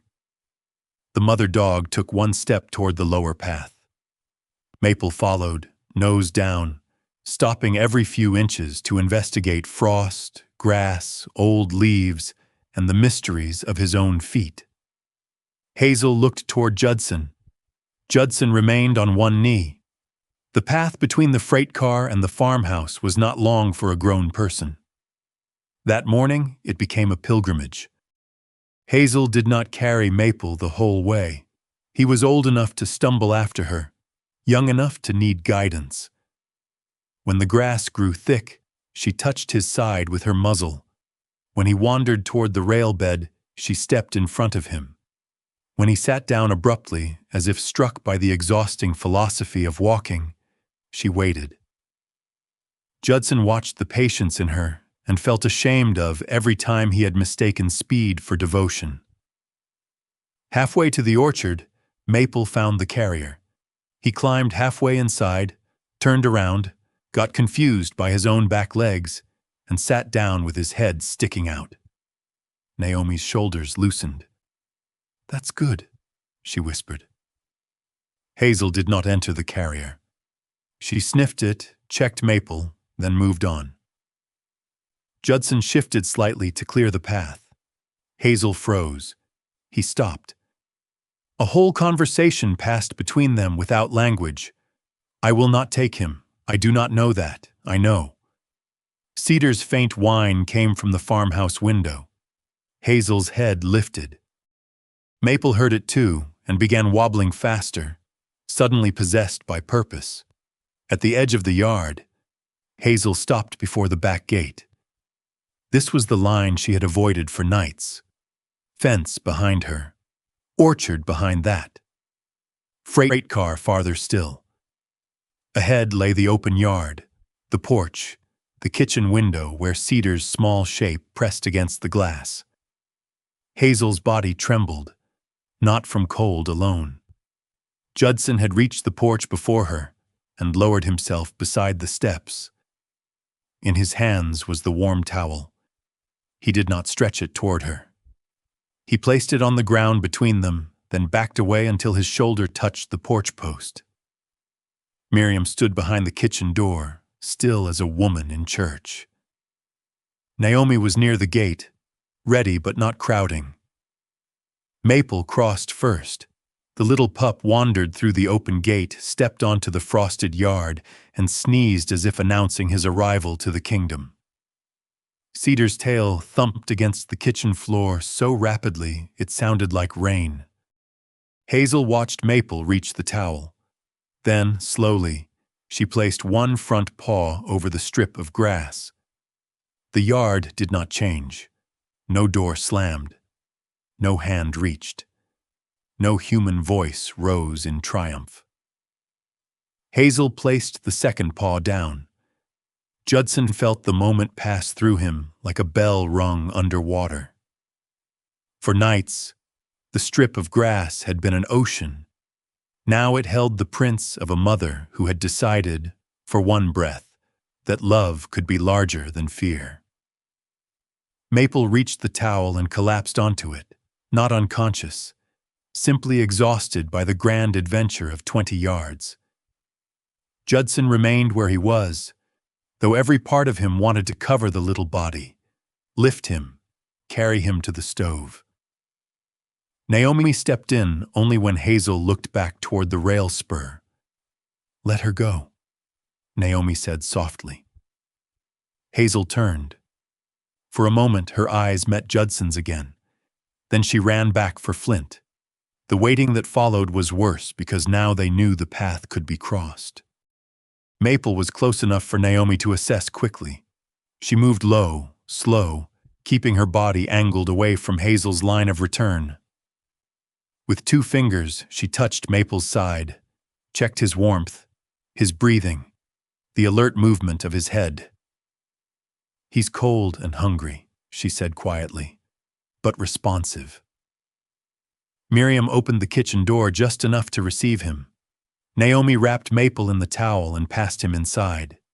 Cedar lost all composure. The barrier held, barely. Cedar wagged, whined, spun once, and then seemed to remember that royalty should greet siblings with dignity. He pressed his nose toward the towel instead, trembling with recognition. Judson did not watch long. His eyes were on the orchard. Hazel had not returned. Minutes lengthened. The wind picked up, running through the apple rows and lifting loose leaves in dry little circles. Judson stood, then forced himself back down. His hand went to the rim of his watch. He rubbed it once, twice. The habit felt useless and human. Naomi watched the rail spur. She may need time. Flint doesn't have much time. I know. The words were not comfort. They were the truth standing with them in the cold. Then Hazel appeared. She moved slowly this time. Flint was not hanging fully from her mouth. He was pressed close beneath her chin, half carried, half guided, small legs working unevenly when she set him down for a few steps. Hazel stopped often. Each time she looked behind her, ahead of her, then toward Judson. This was the question from the night before, returned with more at stake. Judson lowered both hands, palms down against his knees. No reach, no demand, no claim. Hazel came through the orchard, past the first bare apple tree, past the broken crate, past the carrier she did not use. The wind stirred the pale streak on her nose. Flint stumbled once, and Judson's body moved before he could stop it. Naomi touched his shoulder, not holding him back this time, reminding him. Judson stilled. Hazel nosed Flint upright. The small pup continued. When they reached the gate, Flint sat down. He simply sat, head low, as if the world had grown too large. Hazel looked at him, then at the house, then at Judson. Miriam, from behind this kitchen door, whispered something no one heard. Judson slowly took the second warm towel and placed it on the grass, closer than before, but not close to Flint. Then he backed up 2 full steps and knelt again. Hazel watched. Flint lifted his head. Cedar whined from the kitchen, a sound so full of longing that Hazel flinched as if it touched her. Then Flint stood. 1 step, then another. Hazel walked beside him. Together they crossed the last strip of grass. Miriam covered her mouth with both hands. Naomi turned her face away for a second, blinking hard. Judson did not move until Hazel had brought Flint to the towel herself. Only then did Naomi come forward, slow and low. Hazel backed away but did not flee. Her body shook with warning, fear, exhaustion, and something too fragile to name. Naomi checked Flint quickly. Cold. We need him inside now, but he's with us. With us. The phrase entered Judson like warmth entering fingers gone numb. Naomi lifted Flint in the towel and carried him to the kitchen. Hazel followed to the porch. There she stopped. The door stood open. Warmth spilled out in a visible breath. Inside, Cedar and Maple were wrapped near the stove, separated by the half gate but close enough to smell and hear each other. Miriam stood back, giving space. Naomi knelt with Flint on a blanket, her hands efficient and gentle. Hazel stood at the threshold. Her paws remained outside. Judson approached only as far as the porch steps. He set a bowl of food just inside the doorway, then stepped away and turned his body partly aside. Watching directly felt like pressure now. He gave her the mercy of his profile. Hazel sniffed. The kitchen was full of impossible things. Human scent, fire, towels, broth, cedar, maple, flint, wood smoke, old grief, new breath. She placed one paw on the threshold, then withdrew it. No one spoke. A minute passed. She placed the paw again. This time she leaned forward and took one mouthful from the bowl. Judson looked at the porch boards. Naomi worked behind him. Miriam kept still. Cedar made a small sound and then, as if understanding more than a puppy should, quieted. Hazel ate again. Not all of it. Enough. Then she stepped back outside and lay down on the porch boards, body facing the door, eyes on her puppies. It was not surrender. It was not arrival. It was the first treaty. Inside, Naomi finished checking the pups. Cedar was warmer and stronger than the others now, but still small. Maple shivered himself into sleep almost immediately, his white chest mark rising under the towel. Flint took longer. Naomi warmed him gradually, offering tiny amounts, watching his breathing until her shoulders finally released. "They'll need monitoring," she said. "Small feedings, warmth, quiet, no crowding." Judson nodded. Miriam set a bowl of soup near Naomi without asking whether she wanted it. Naomi took it with the gratitude of a person too tired to pretend otherwise. The day moved slowly after that.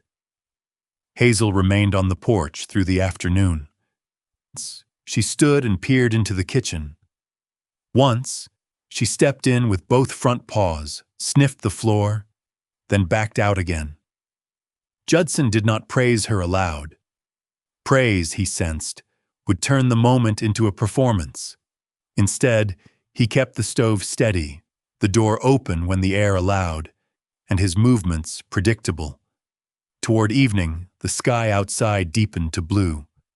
The orchard faded behind the window. The house smelled of wet dog, warm towels, broth, and smoke. It was not the clean, sealed house Judson had kept after Alara died. It was better, messier, needier, alive. Hazel finally stepped inside just long enough to finish the bowl at the threshold. Her nails clicked once on the kitchen floor. Cedar lifted his head. Maple slept through the historic occasion. Flint, wrapped like a tiny dark parcel, gave a faint sigh. Hazel stood there, lean and trembling, framed by the open door, the mother who had crossed frost, fear, and the long strip of grass because her children were on the other side. Judson was seated near the table, hands still, eyes lowered. For one breath, he remembered Alara standing in this same kitchen years ago, holding a chipped mug between both hands. "We could take in old dogs," she had said then, looking around the room as if she could already see beds and bowls and muddy paw prints. "The ones nobody chooses, the tired ones, the scared ones. We have space." He had answered, "Someday." The word returned now, not as accusation, but as a seed that had waited under frozen ground. Hazel took one step deeper into the kitchen, then another. She did not come to Judson. She did not lie down. She simply stood near the stove, close enough to feel the warmth, far enough to leave if fear demanded it. Judson turned his face slightly away, giving her room to exist without being claimed. Miriam, near the door with her coat already on, watched the scene with wet eyes.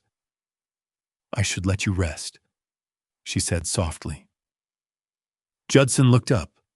For a moment the old answer rose automatically.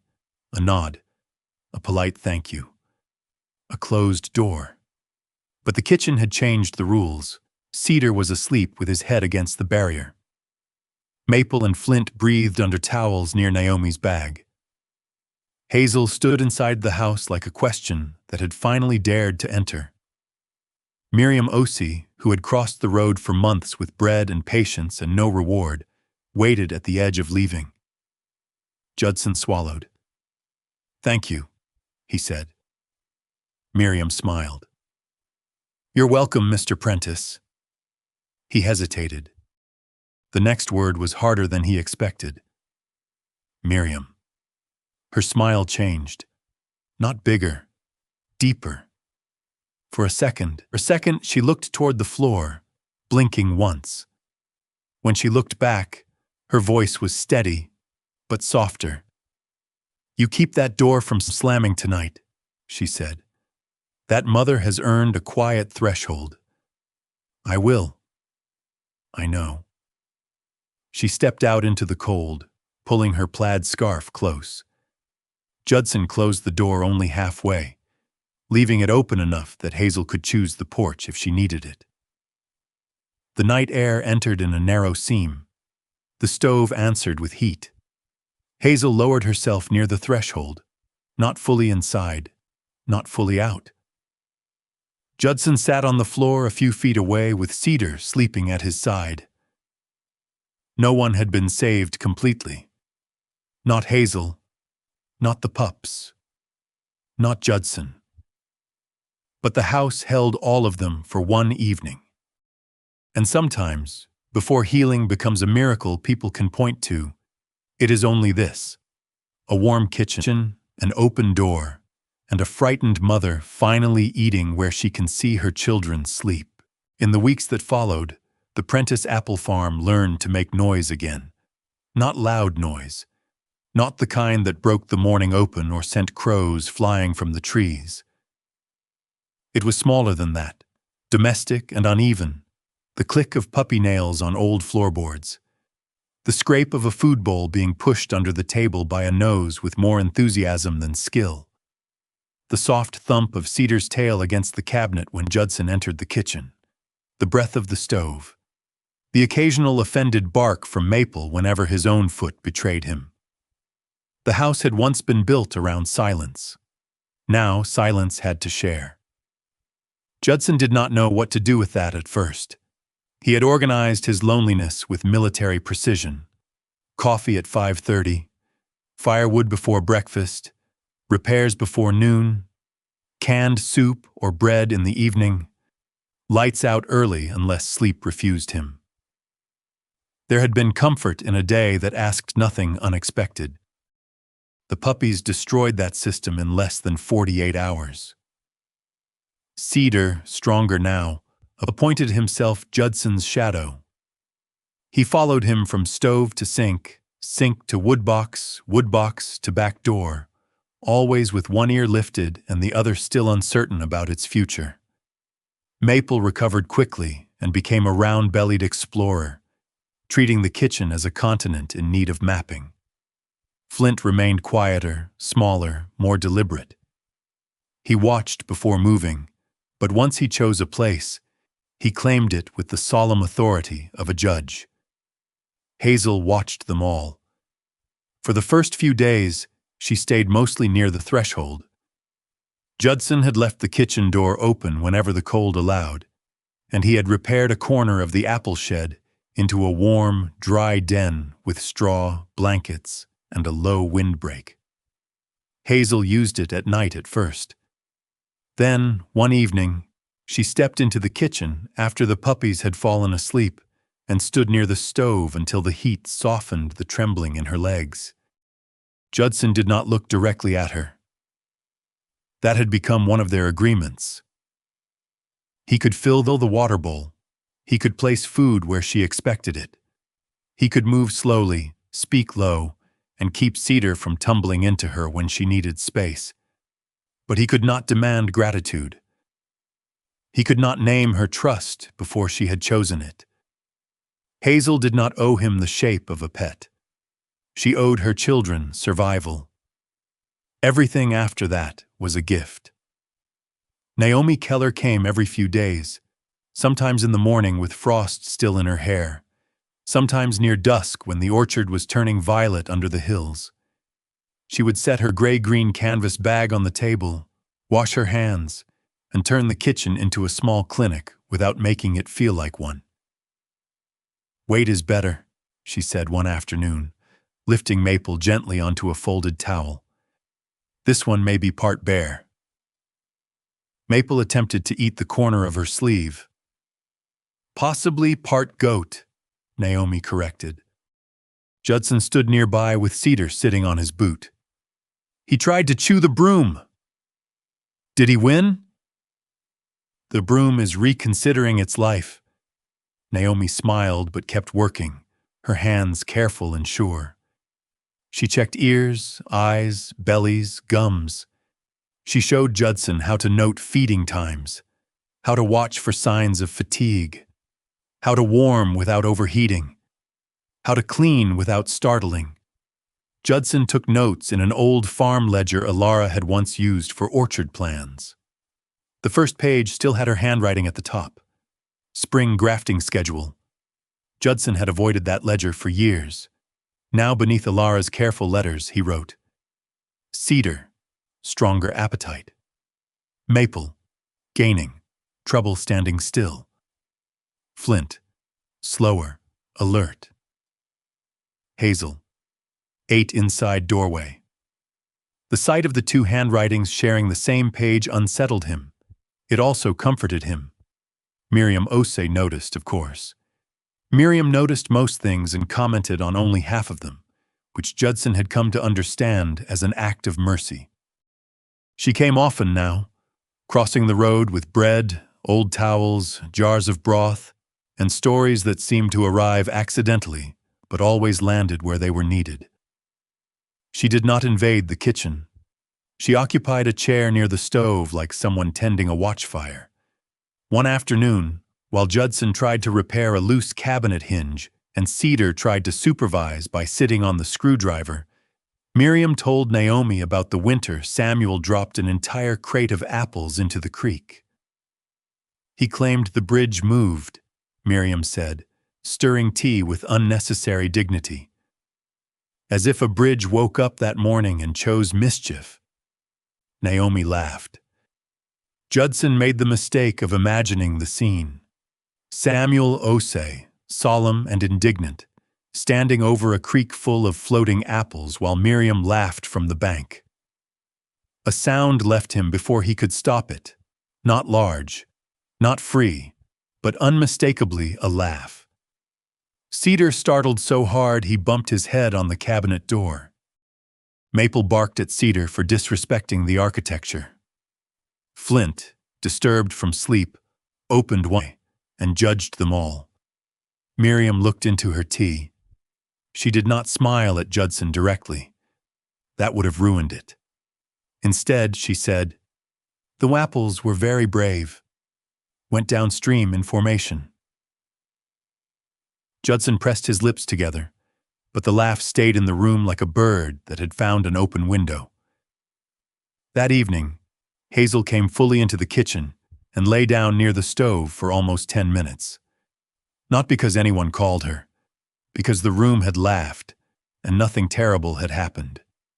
Judson saw it then. Trust was not built only by careful rescues and warm blankets. Sometimes it was built by ordinary absurdity. A puppy attacking a broom, a widow insulting a dead man's bridge, a grown man discovering that laughter did not betray grief. The days grew colder, but the house grew less afraid of winter. Judson repaired the shed roof properly and lined Hazel's den with dry straw. He fixed the back gate so it opened without the old metallic shriek that made her flinch. He replaced the cracked pane in the kitchen window, though Cedar took this as a personal insult because the old draft had provided many fascinating smells. Hazel's progress was never straight. Some mornings, she would step into the kitchen before sunrise, nose the bowls, check each puppy, and settle beside the stove as if she had always belonged there. Other days, a distant truck bed clanging on the county road would send her to the porch, then to the shed, where she would sit facing the orchard with her ears high and her body ready to leave. Judson did not follow. The first time she did it, every nerve in him wanted to coax her back. Instead, he filled her water bowl, set it near the shed, and returned to the house. An hour later, Hazel came back on her own. She found Cedar asleep under the table, Maple sprawled upside down near the stove, and Flint tucked into Judson's jacket, where it had fallen from the chair. She stood over them, counted with her eyes, then looked at Judson. He was at the sink washing bowls. He did not turn around. "You're allowed," he said quietly. Hazel remained there a long moment. Then she lay down in the doorway, half in, half out, as if making a bridge of herself between the life she knew and the life still asking to be trusted. Naomi brought up the future on a Thursday afternoon. The sky was low and white, and the orchard had the exhausted look of a place waiting for snow. The puppies had just finished eating. Cedar was chewing the edge of a towel with the concentration of a scholar. Maple had fallen asleep with one paw in the water dish. Flint was curled near Hazel's chest, no longer shivering, his small body finally holding warmth like a secret. Naomi closed the ledger gently. "They're doing well," she said. Judson heard what had not been said yet. He looked down at the table. Naomi continued, careful but not evasive. "In another couple of weeks, once they're stronger and we stay on schedule, we should start thinking about permanent homes for Maple and Flint." The kitchen seemed to draw in around him. Judson did not speak. Miriam, sitting near the stove with her knitting in her lap, also said nothing. For once, even Cedar stopped chewing.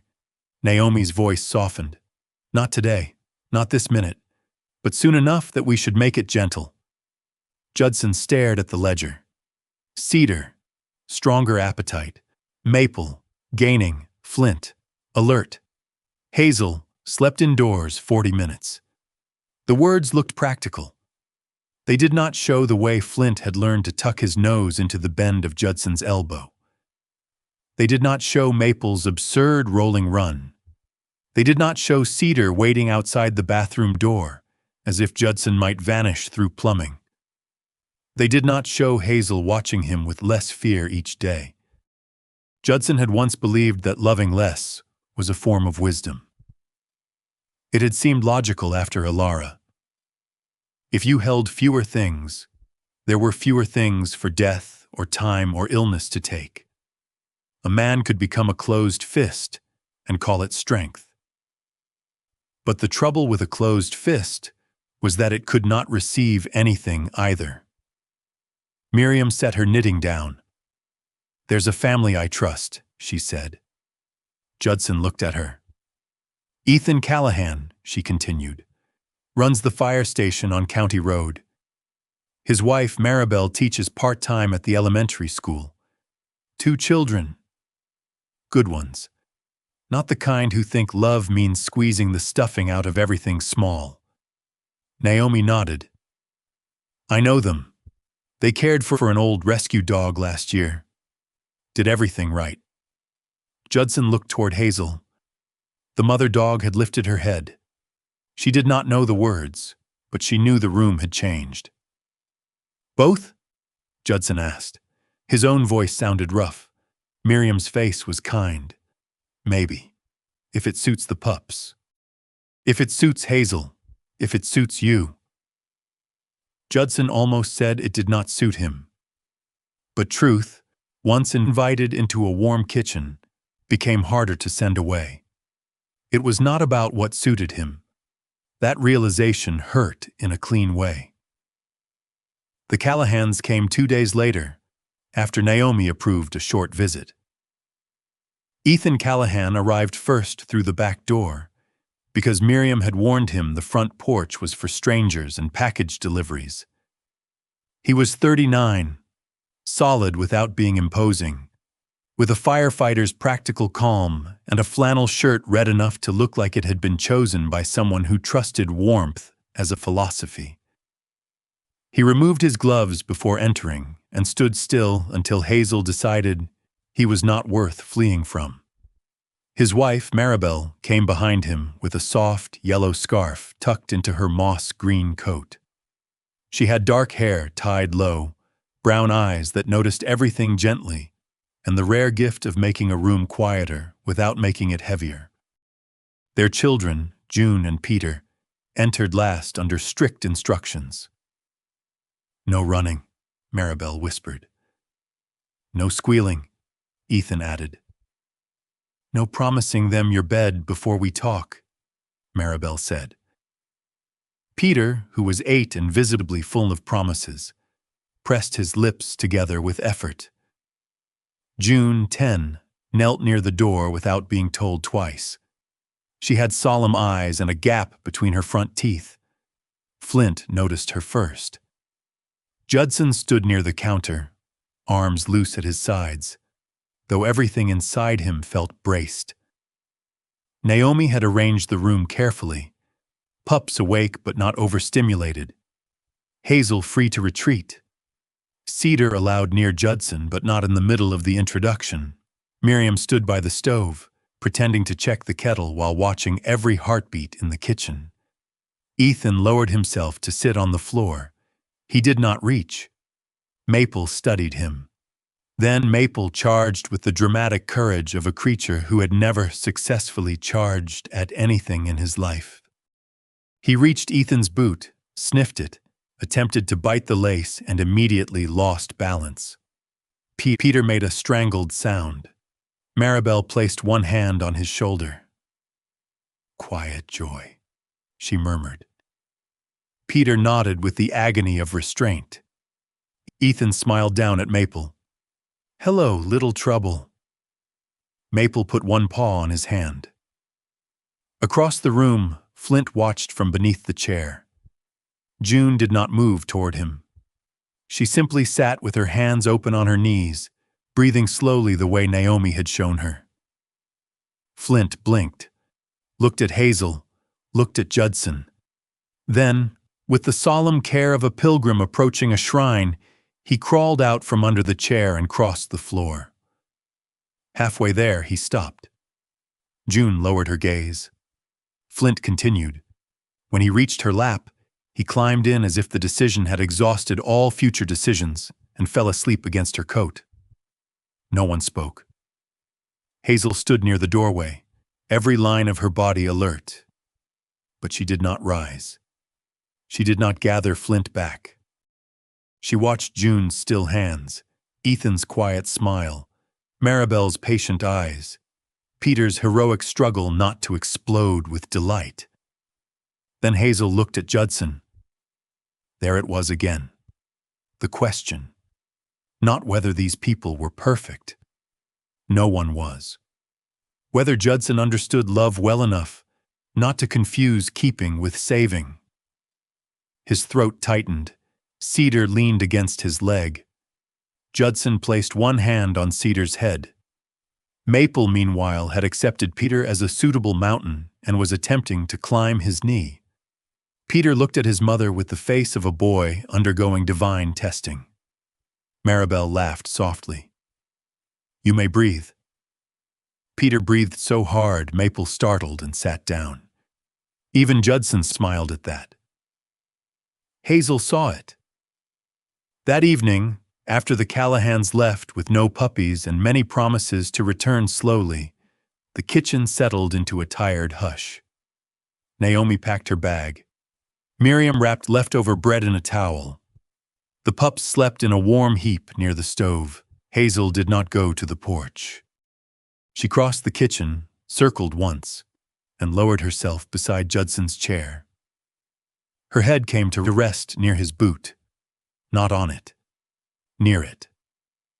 For Hazel, near was a country she had only just begun to enter. Judson looked down. Cedar lay against his other foot, already asleep. Maple's paw twitched in a dream. Flint breathed evenly beneath the towel June had held. Judson did not touch Hazel. He only sat there, one hand resting on Cedar's head, the other lying open on his own knee. For a long time, the house held 4 canine breaths and 3 human silences. Judson understood then that love was not proven by how tightly a man could hold what had come into his care. Sometimes it was proven by how gently he could prepare to let it go. The thought hurt, but beneath the hurt, there was warmth. And for the first time in many years, warmth did not feel like something he had stolen from the dead. It felt like something the living were asking him to share. The morning Maple and Flint left, snow came softly. It did not fall like a storm. It arrived in small, patient flakes that drifted down through the apple trees and settled on the broken grass, on the old fence rails, on the shoulders of the packing house, on the red freight car far beyond the orchard.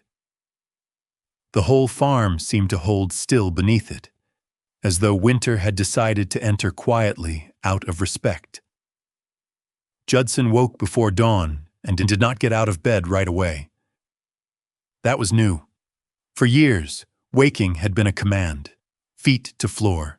Coffee, wood, work. No time left open for memory to sit down beside him. But that morning, he lay under the quilt and listened to the house breathe. Cedar was asleep in a crate beside the bedroom door, one ear folded over the other, paws twitching in some private campaign against a dream squirrel. Downstairs, Hazel lay near the kitchen threshold, not quite in the center of the room, not quite out of it. Maple and Flint slept near the stove in the low pen Naomi had helped Judson set up weeks before. By evening, that corner would be empty. Judson closed his eyes. He had known this day was coming. Naomi had marked it in the ledger. Miriam had reminded him twice that love was not measured by how long one could delay the right thing. The Callahans had visited 4 more times, each visit calmer than the last. Maple now threw himself at Peter with full-bodied faith, while Flint, still quieter, would seek June's lap as though she had been built by God and Winter for that exact purpose. It was right. That did not make it easy. Downstairs, the stove ticked as the fire caught. Judson had banked it carefully the night before. He dressed in his dark navy Henley charcoal work pants and worn boots, then stood for a moment before the old mirror above the dresser. The man looking back had the same square jaw, the same gray-blue eyes, the same scar near his right eyebrow. But the room behind him had changed. A dog blanket lay near the door. A chewed slipper leaned beside the chair. Puppy hair clung to the cuff of his pants like evidence of a life that had refused to stay tidy. He touched the rim of his black watch once, then he went downstairs. Cedar greeted him as if they had survived a century apart. Hazel lifted her head but did not rise. That too was trust now. She no longer fled at every footstep. She measured him, decided the world had not ended, and let her chin sink back toward her paws. Maple was awake inside the pen, sitting in the water dish. Flint was beside him, looking personally disappointed by this life choice. Judson stared at Maple. Maple stared back, proud and damp. "You're making a strong final impression," Judson said. Cedar wagged his tail as if agreeing with the strategy. By 7, Miriam Osei crossed the road through the snow with a basket over one arm and her old plaid scarf wrapped high around her neck. She stepped into the kitchen without knocking now, though she still paused at the door long enough for Hazel to see who had come in. That had become another small ritual. Respect offered before warmth accepted. "I brought biscuits," Miriam said. "For humans, not for little criminals." Maple wagged from the water dish. "I see you have already confessed," she told him. Judson took the basket from her. "Coffee?" "Always." The answer came so naturally that for a second both of them noticed the shape of it. Not a formal visit, not an errand, a morning habit, a road crossed because crossing it had become easy. Miriam unwrapped the biscuits while Judson poured coffee. She looked toward the puppy pen, and her expression softened in a way she tried to hide by adjusting the basket cloth. "Snow for their going away day," she said. "They'll be less than a mile away." "That does not make a heart consult a map." Judson set her mug on the table. "No," he said. "It doesn't." Naomi arrived next, stamping snow from her boots on the back step. She carried her gray-green canvas bag and a folder with care instructions tucked under one arm. Her cheeks were pink from the cold, her hair pulled low under a cap, her eyes alert but gentler than they had been on the first day at the rail spur. "Morning," she said. "How's everyone?" Maple sat in his water. Naomi looked into the pen. "Emotionally or medically?" "Both, apparently." She crouched to check him. Maple attempted to lick her chin and nearly fell over.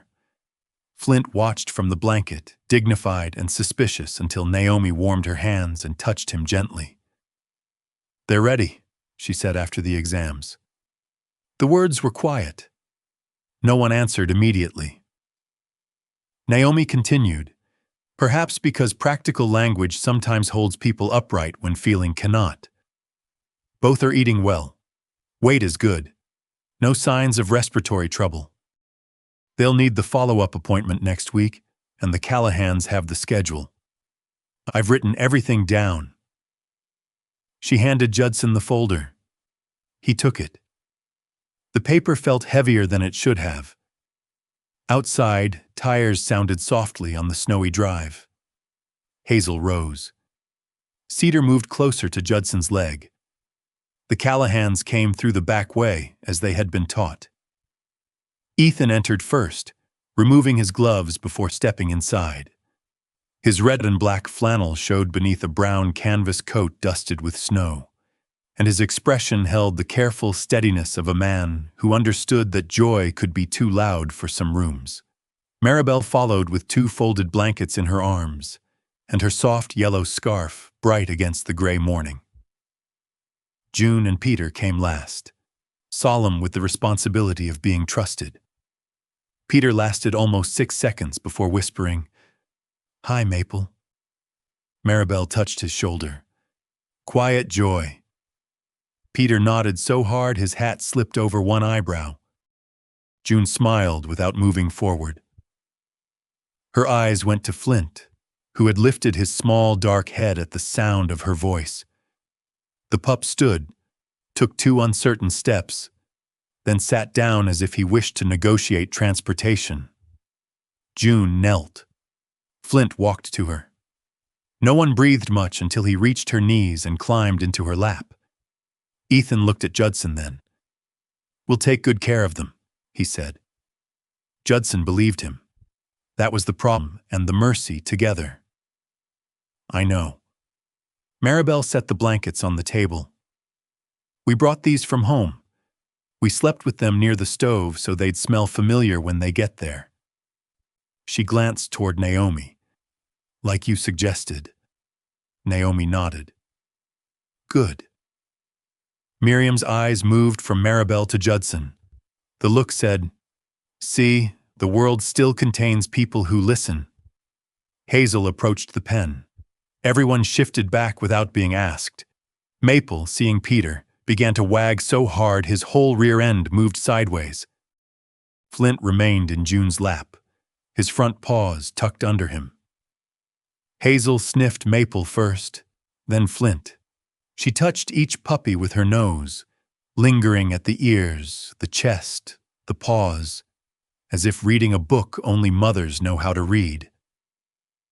Then she did something she had not done before. She looked at the blankets Maribel had brought. She stepped forward and sniffed them. Maribel stood absolutely still. Hazel took in the scent of the Callahan house. Wood smoke, laundry soap, children, old dog bed, something baking, something lived in. Her ears shifted. Her body stayed tense, but she did not retreat. After a moment, she touched her nose once to Flint's head, once to Maple's shoulder, and stepped back. It was not a dramatic blessing. It was quieter than that. It was a mother making room in her fear for the possibility that love could have more than one address. Judson turned away under the pretense of checking the stove. The room had become too full. Naomi helped transfer the puppies into a wide, padded carrier Ethan had placed on the floor. Maple went in first, then tried to come out backward. Peter whispered encouragements so intensely that Maple paused to listen, then forgot what he had been resisting. Flint went in wrapped loosely in June's blanket, eyes half closed, already trusting the scent of her coat. Cedar stood beside Judson's boot, tail low, confused by change but anchored by the man above him. Hazel did not interfere. When Ethan lifted the carrier, she followed him to the back door. Snow drifted beyond the porch. The yard was pale and hushed. The strip of grass Hazel had once refused to cross lay, hidden beneath a soft white covering, its old boundary erased, but not forgotten. Judson stepped outside with them. Hazel came too. She stood beside him as Ethan settled the carrier safely in the back seat, where June and Peter had arranged blankets and promised, with fierce seriousness, not to crowd the puppies. Maribel checked the latch twice. Naomi gave final instructions through the window. Miriam held her scarf against the wind and blinked more than the snow required. Peter pressed his gloved hand to the glass. Maple pressed his nose back. Flint did not appear. He had already curled into June's lap. Ethan closed the door gently. He turned to Judson. "Come by any time. Truly. Not as a polite thing people say. Any time." Judson nodded once, then corrected himself. "We will." Ethan understood the size of that word. He smiled. "Good." The Callahan car rolled down the drive slowly, tires whispering through the thin snow. Hazel watched without moving. Cedar leaned against Judson's leg. Miriam stood on the porch, Naomi beside her. No one spoke while the car passed the first row of apple trees, then the second, then curved beyond the stone wall and disappeared toward County Road. Only after it was gone did Hazel move. She did not run after it. She did not cry out. She lowered her nose to the snow where the tires had passed, inhaled once, then turned toward the house. Judson watched her climb the porch steps. At the door, Hazel paused and looked back at him, not asking where the puppies had gone, not asking why, only waiting. Judson followed her inside. The kitchen felt too large at first. The pen near the stove stood empty except for a folded towel and one damp paw print from Maple's water dish rain. Cedar went to it, sniffed, then looked up at Judson with confused disappointment. Hazel walked to the stove, circled once and lay down near the threshold, facing the room rather than the door. That was when Judson understood she had chosen. Not perfectly. Not permanently in a way life could never disturb. But for that day, in that house, she had chosen not to flee after loss. She had given her children to another warmth and returned to the one still offered here. Judson knelt beside Cedar and rested his hand on the puppy's head. You're staying," he said. Cedar chewed his sleeve. "I'll take that as yes." Naomi laughed softly from the sink, where she was washing her hands. Very official adoption process. Judson looked at Cedar, at the bent ear, the amber eyes, the leaf-shaped mark on his chest. He had found the puppy under the apple shed floor, but that was not the truth of it anymore. Cedar had found him. A creature small enough to fit under rotted boards had pried open a house, a routine, a locked human heart, and had done it without understanding the miracle. He had simply been hungry, cold, alive, and in need. Sometimes that was enough to summon a man back from the far country inside himself. "Yes," Judson said. "Official." Later that afternoon, When Naomi had gone and the road had quieted, Judson crossed to Miriam's house with his toolbox. Snow still fell in loose flakes. Cedar followed to the edge of the porch, then stopped when Hazel gave him one firm look from the doorway. He sat, indignant but obedient. Hazel remained behind him, a mother with fewer children in the room, but not less purpose in her body. Miriam's porch rail had been loose since the first frost. Judson had noticed it a week earlier. The old version of him would have fixed it without asking, knocked once afterward, and left before gratitude had time to become conversation. This time, Miriam stood in the doorway while he worked. She wore her plum cardigan under her coat, scarf wrapped around her shoulders, hands around a mug of tea. Her small blue house smelled faintly of cinnamon, old wood, and lavender soap. On the wall behind her, Judson could see a framed photograph of Samuel Osei in a railroad jacket, smiling as if he had just told a joke and was waiting for the world to catch up. Judson tightened the last screw and tested the rail. Should hold. Miriam said. That is what Samuel said about a ladder in 1988. I have distrusted men and hardware ever since. Judson put the screwdriver back in the box. The old habit rose. Nod. Leave. Return to the house. Close the evening around himself. Instead, he stood there with snow melting on his shoulders and felt the day behind him. Maple's nose against the window. Flint in June's lap. Hazel turning back to the kitchen. Cedar's warm head under his palm. Some doors, once opened, do not forgive being ignored. He looked at Miriam. I'm making soup tonight, he said. Her face changed by almost nothing, only her eyes sharpened. Are you? And bread. Or toast, depending how badly I ruin it. That is a wide road between ambition and surrender. He almost smiled. Would you like to come over? The question was ordinary. That was its power. Miriam did not answer at once. She looked past him toward the road between their houses, the narrow dirt road she had crossed so many times with bread, blankets, jars, patience. Then she looked down at her mug. I would, she said. Her voice stayed steady, but when she turned to fetch her scarf from the chair, Judson saw her lift one hand briefly to her eyes. He looked away. Mercy, he had learned, was often a matter of timing. That evening, winter had its first dinner in the Prentiss kitchen. There was soup, a little too salty. Bread, only slightly burned. Tea because Miriam insisted coffee after dusk was an act of war against sleep. Cedar slept under the table with one paw on Judson's boot. Hazel lay near the door at first. Then halfway through the meal moved closer to the stove and lowered her head on her paws. Miriam told a story about Samuel and the rail spur, about a day when a crate of apples broke open and rolled down the track so perfectly that every man present simply watched, unable to decide whether to save the fruit or applaud it. Judson laughed. This time, Cedar did not startle. This time, the laugh knew its way around the room.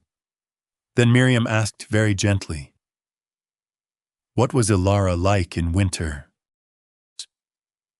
The name entered the kitchen and did not break it. Judson held his spoon for a moment. In the past, he would have sealed himself shut. He would have said, she liked snow, and let the answer die there. But Cedar was warm against his boot. Hazel was breathing by the stove. Miriam sat across from him, not prying, only making a place at the table for the dead to be remembered without swallowing the living. Judson looked toward the window. She hated cold hands, he said. Would put them on the back of my neck and act innocent. Miriam smiled. She said this farm needed dogs, he continued. His voice roughened, but it did not stop.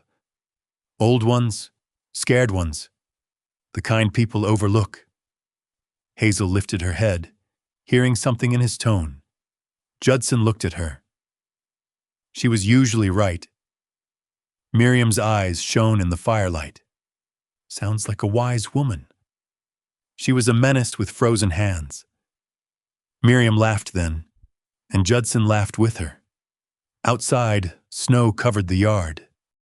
It softened the old tracks to the freight car and gathered on the fence where Hazel had once stood, like a shadow afraid of light. The red freight car still sat beyond the orchard, but it no longer ruled the story. It was only a cold place they had passed through on the way to warmth. After dinner, Judson stood at the back window. The glass no longer reflected only him.